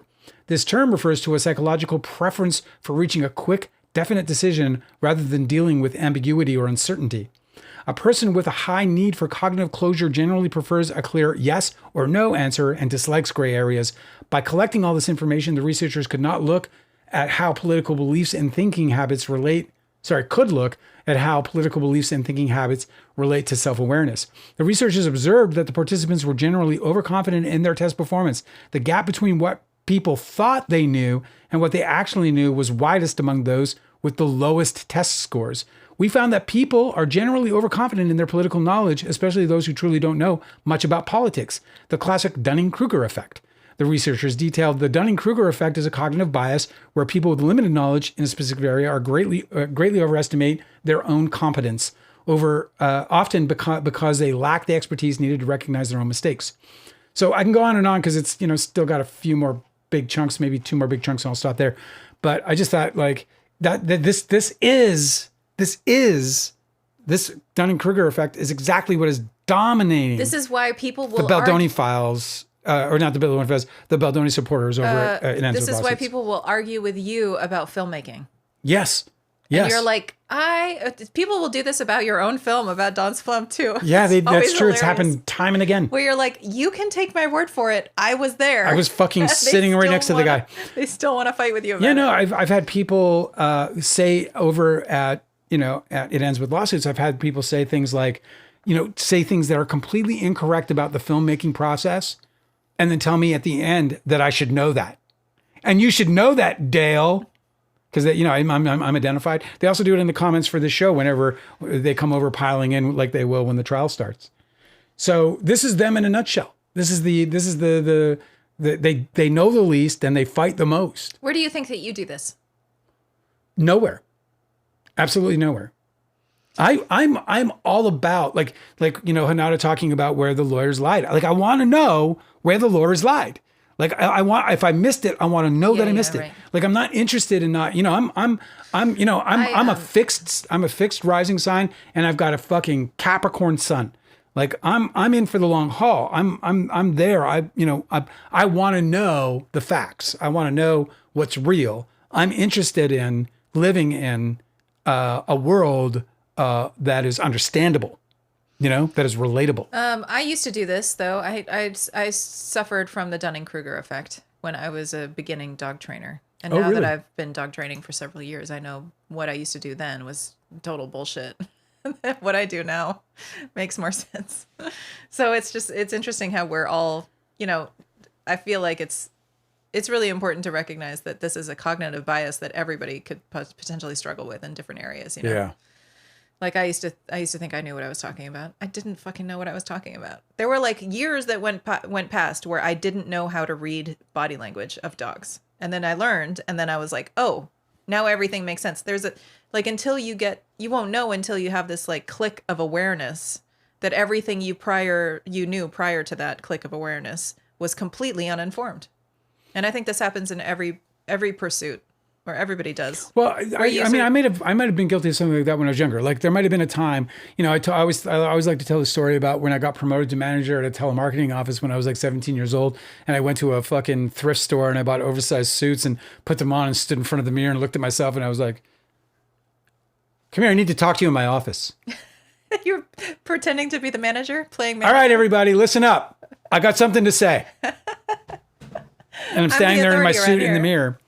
So there was a part of me when I was younger that wanted to be more advanced in everything that I knew and everything that I understood. And I wanted to be the person of knowledge, not the person seeking knowledge. And then there was a moment in my life where I became more hungry to be the one learning than the one teaching. That's right. Yeah. And that's where I am today. That's the place to stay. I like to share what I know, but I don't think I know shit. There's so much. I have panic attacks about not being able to learn as much as I want to know, and I'm also mad at myself for the barriers I create for myself, like video games and other stuff. And then I realized, like, dude, you can't just pile information in. Your brain will bleed, So anyway, maybe this, what is it called? The Dunning-Kruger, what's it called? Dunning-Kruger. So maybe the Dunning-Kruger, effect is something that, maybe I did experience at one point in my life. And maybe you're right. Maybe it's something that's relatively common for people to experience when they're in that place, maybe similar to mine, where they want to be the authority. This happens a lot on the internet. Somebody will do something for like a year and be like, oh, I feel like I'm an expert enough I can teach people. And then they'll start a YouTube channel or something. Yeah. But then we get that in jiu-jitsu is fucking white belts going, no, that's not how you do it. You're like, say what, man? I know. And what's tough about something like jiu-jitsu is very different because, yes, while the person who has the higher belt is going to know more about it, sometimes people get a very, very clear perspective in their first few months in a class because they're obviously really, really watching. Well, really, really learning. Yeah, I mean, we don't need to split the hairs on it. They can learn like the fundamentals and explain that to somebody else. So I don't want to be taught by. I don't want to be taught by. No, I know. I understand, but it's not something that you can like automatically dismiss somebody who's only been doing something for a short time. People can develop really quick understanding of things. Just understandings about things specifically, like they might grasp a certain task. We did this in school when we were growing up. I've been, hey man, can you help me with this fucking shit? And then people are like, okay, it's not because they were fucking, 32-year-old teachers with a fucking I was like MFA. That. For some reason, I have no idea why, but when I took anatomy class I attended one school where they offered a science class that was anatomy, and I took it and I was fucking nailing it, and I was helping all of the other students. Right. And I have no idea why that happened. It's never happened in any other. So I'm not suggesting that white belts don't know something. It is what I'm saying. I'm trying to just support the concept around the idea that people who don't have experience sometimes try to become the most experienced people in the room. Mm-hmm. And that can not only drive a person crazy, but what this article was saying that is, sort of fascinating and scary. And I think you can see this in this documentary about the manosphere.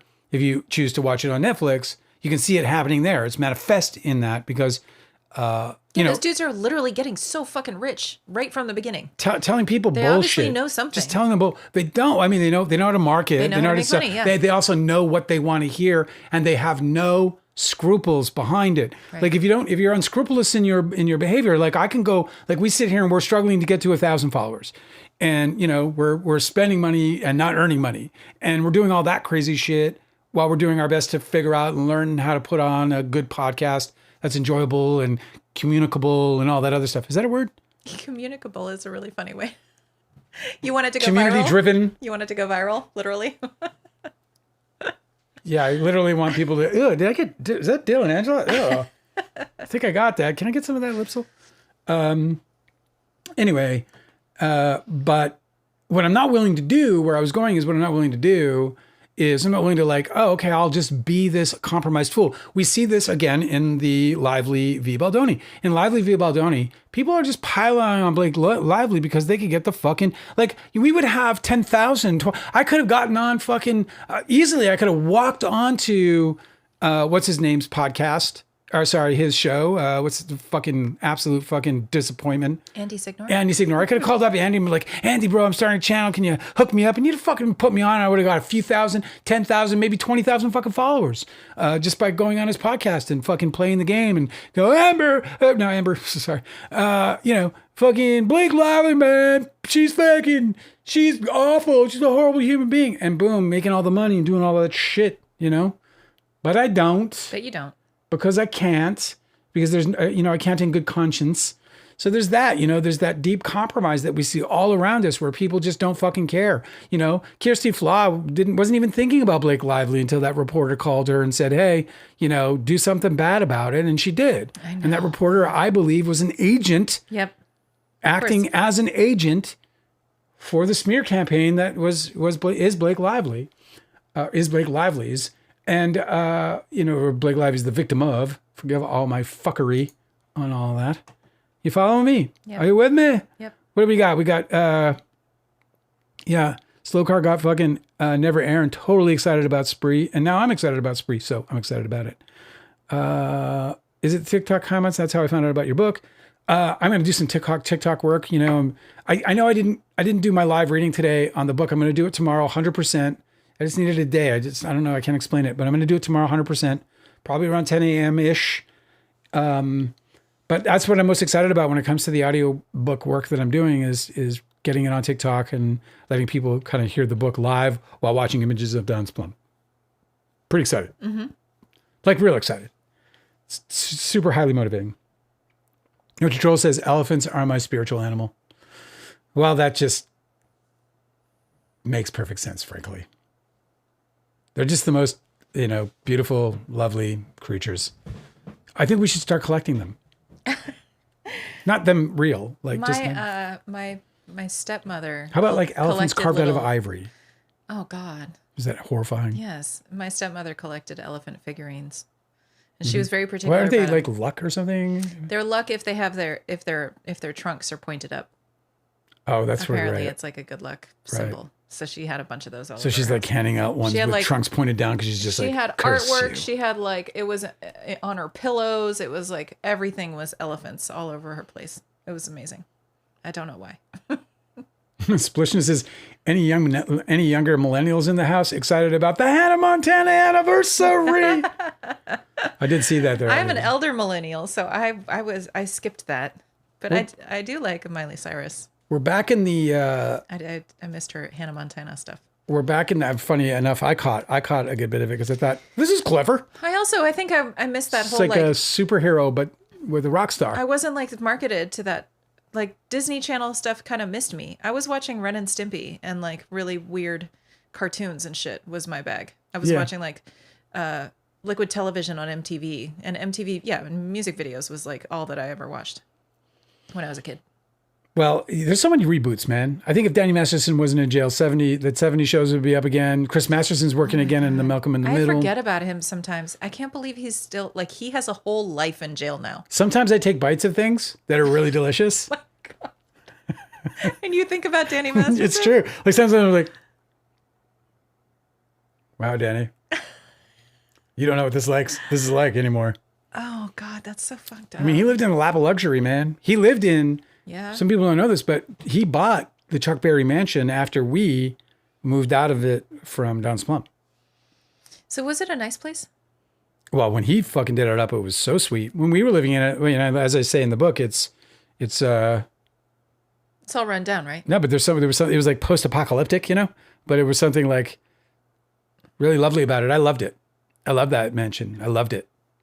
We talked about owning it. You know, we talked about Don's Plum being a big success, and we buy it and we turn it into our own studio, our little post house and studio. Fucking brilliant. Yeah, that's what it was going to be to us. I mean, we're going to buy it. This is what Toby and Leo took from you. They did. They gave it to Danny. They gave it to Danny, and then he fucking and now he's in jail. And then he did horrible things. He did horrible crimes there. Yeah, he did. God. A scientist, said, "I don't really understand this phenomenon. The more I've learned higher level education, I've reached, the more I've learned that I don't know, and the imposter syndrome has only grown." Well, this is so amazing, and she's really brilliant. This is exactly, like I've read one of her papers. She's brilliant. This is exactly how the Dunning-Kruger effect falls off. It only happens to people who don't know what they don't know. So the more you learn, it doesn't happen to you. Yeah, like I said, I'm drowning in my ignorance. You know, yes, I'm like, because you finally know what you don't know, and and it's frightening to me. Yeah. It's also it's also overwhelming. You know, like I wrote the book, and I'm like, who the fuck has time to read my stupid book? I can't even get through the classics. I can't even get through all the masters. You know, I haven't gotten through Faulkner. I haven't gotten through I haven't even read all of Hemingway, and he's one of my favorite authors of all time. The worst news ever is that they're adapting a bunch of these movies now, and so we have to hurry up and watch them. They're doing. And that's the other thing. And then I got to catch up to that shit. Yeah, we got to catch up because now I have to review movies that were based on books, and I have to review what the adaptation was like, because that's like my favorite thing to do. But my TBR list is growing. See, Slow Car's Gen Z, but wildly remember Hannah Montana being on TV. Yeah, I mean, that's so cool. Because I had missed it. I feel like I only heard about it after it was over. Mr. Hans just said, the Ethan Suplee effect, and I don't know what that is. The Dunning-Kruger effect. The Ethan Suplee effect. This is true, man. Everybody in those depositions did have a bit of the Dunning-Kruger effect. Oh my goodness. That's amazing. You got me right there in the funny spot. A scientist said, "I really don't understand this." Oh yeah, we got that. Trump is an expert in everything. He will tell you that. Yeah, see, he is, to me, almost certainly suffering from a narcissistic disorder. Who? Donald Trump. Oh yeah. Yeah. He's beyond the Dunning-Kruger. There's narcissism, you know, in there's no thought. So, you know, he was hanging out with, it was Jake Paul. Jake Paul's his new buddy. I was having a nice time before you started talking about him. I didn't, they did. And you just don't have to blame me about it. Jake Paul was hanging out. Who is that? It was like an aunt or an uncle or something. Jake Paul was hanging out with Donald Trump, and Jake Paul says to Donald Trump, you know, who's the one guy, you know, in history, you know, that one guy in history. They're talking about history together? That you would want to be. I'm just telling you what Jake Paul said. Yeah. He says, who's the one guy in history He's like, that you would want to be, that you could want to be? And his answer was, I think I would just be myself again. That's what his answer was. I think I'll just be myself again. You're like, of course you would say that. Delicate is putting it to me. First of all, Delicate is the most prolific concert person maybe I've ever known. And she's saying, you have never seen Radiohead? What? It's a terrible thing. It haunts me. There's so many others as well, but Radiohead's one that haunts me because Tom York is like, I definitely have a bro thing. I just love that guy so much. I was invited. His voice is a cloud I lay on regularly. That's a great way to put it. I got invited to see Prince. He did like this it's like this marathon of shows in Los Angeles. And I was like, God, I can't go. I got to work at my fucking coffee shop job. I got invited to go to Prince with Pedro Pascal. That was the stupidest decision I ever made in my life.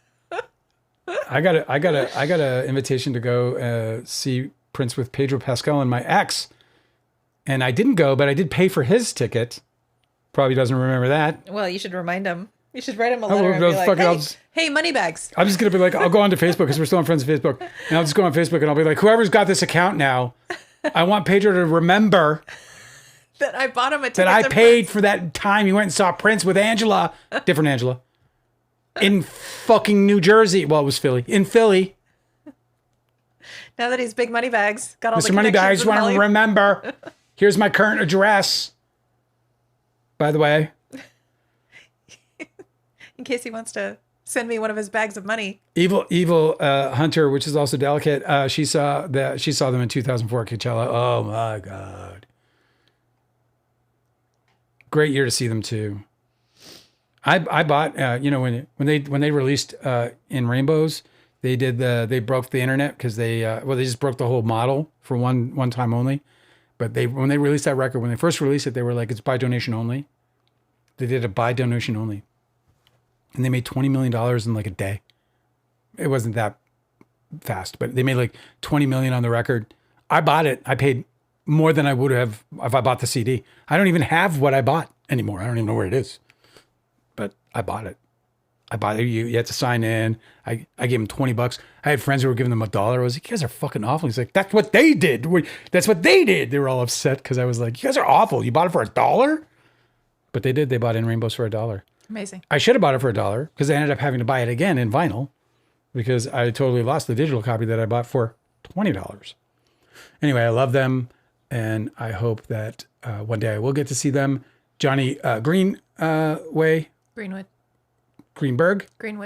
Johnny Greenwood. Mm-hmm. He was just nominated for an Oscar, bro. He's been scoring since I think There Will Be Blood for The Man. Yeah, but he lost to Ludwig. Yeah, the little Ludwigs. I love that kid. Dude. And his story was so fucking cool. He told the story about how his dad, like, it's just like, it's just such a great example of parenting. And like, I feel like I missed out on this so much. How's dad? What? His dad was musical. He said his dad bought in 1966, he said his dad bought a blues record, in Sweden or Norway or wherever the fuck he's from. He said it was Sweden. He said he bought, he said he bought a blues record. He said it was John Lee Hooker.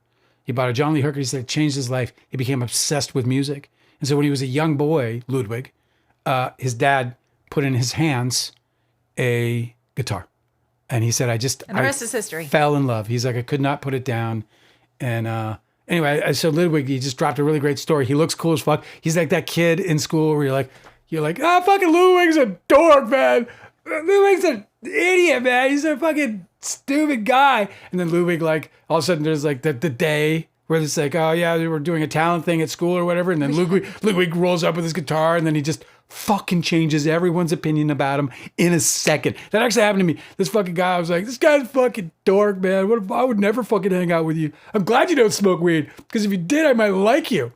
And then we had a talent thing and he goes up there with a fucking keyboard and he fucking changes my life. I'm just like, oh my God, you're brilliant. I wanted to hang out with him. I wanted to be his best friend. You just reminded me of all of the crushes that I had all throughout like junior high and high school were always because some dude had a talent that was hidden that I saw it come out. Yeah. And that was the only reason I had a big crush on a kid. I'm telling you, everybody changed. I know. This dude sang and it was just like, he was just like it was my criteria for crushes. It was like I had a crush on this kid that played the tuba really well. That's fantastic. I had a crush on this other kid who like could solve a Rubik's Cube. I was like, that's fucking dope. What's your name? Isn't that funny? I had like no display talent. There was another guy who was like, did like parkour. He could like run up a wall and leap and do a somersault off. Had a crush on him. Yeah. It was all about like hidden talents you didn't know that people had. Yeah, it was cool. I never picked up on it enough. Like the most I ever did to like catch a girl by surprise, particularly a beautiful one, was I skipped out of school and through I'm skipping out a school party. She came to it. And when she got there, I was wearing a yellow cowboy shirt and a cowboy hat. You were in a costume? But no, I just threw it on. I just like, I had this yellow shirt. And I just threw it on. And then I was like, I fucking look ridiculous with this shirt on. And so I just grabbed one of my dad's cowboy hats and threw it on. And apparently, because my dad he called himself the Winnipeg Cowboy as a truck driver. A collection of cowboy hats. So you were just being goofy? So I was just kind of being goofy, but it turned out to be like really like, it was like, yeah. So like the hottest girl in school was like, Dale did something to me that day. Chicks love the goofball. Because the reason why is because being a goofball and entertaining your friends by being goofy and ridiculous shows that you have confidence Because it's only the people who have like a ton of confidence that are willing to look ridiculous for their own friends' entertainment, you know? I didn't even know that I had confidence. It was a really strange day because like normally I'm a highly self-conscious individual. But what happened was I threw this like party. It was like, I don't know, whatever. I was 15 years old. I was an absolute belligerent teenager. And I threw this fucking little party and I was already like, you know, stealing dad's whiskey by the time she got there. So I was like, hey man, come on in, bro. We're fucking having an afternoon party. And so I just threw on this stupid fucking cowboy shirt. And then later I find out that Kelly fucking Rempel thought I was hot that day. And I was like, remember her name? Oh yeah. Well, she's the most beautiful girl. She never Have you looked her up? I've looked her up. No, I would never, but I don't remember anybody's names. Yeah, she was just like, whatever. I crushed on her so hard. And she was like absolutely not giving me so much as the time of day. But I'm so grateful I have a weird last name so nobody can look me up. The internet's weird, man. You can't just like let your past be in the past. Everybody has to keep track of each other all the time. I don't look people up.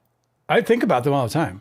Like I think about them. I think about their first and last name all the time. Like I can't even tell you how many times Ruben De La Cruz comes into my mind. I have no idea what happened to Ruben De La Cruz after grade 8. Oh no, sorry. After grade, I guess grade 6. After grade 6, I don't know what happened to Ruben De La Cruz. Mm-hmm. But I think about Ruben De La Cruz all the time. Sometimes I think about Clinton and Whitney and his origami, because he taught me a frog origami that I still to this day do.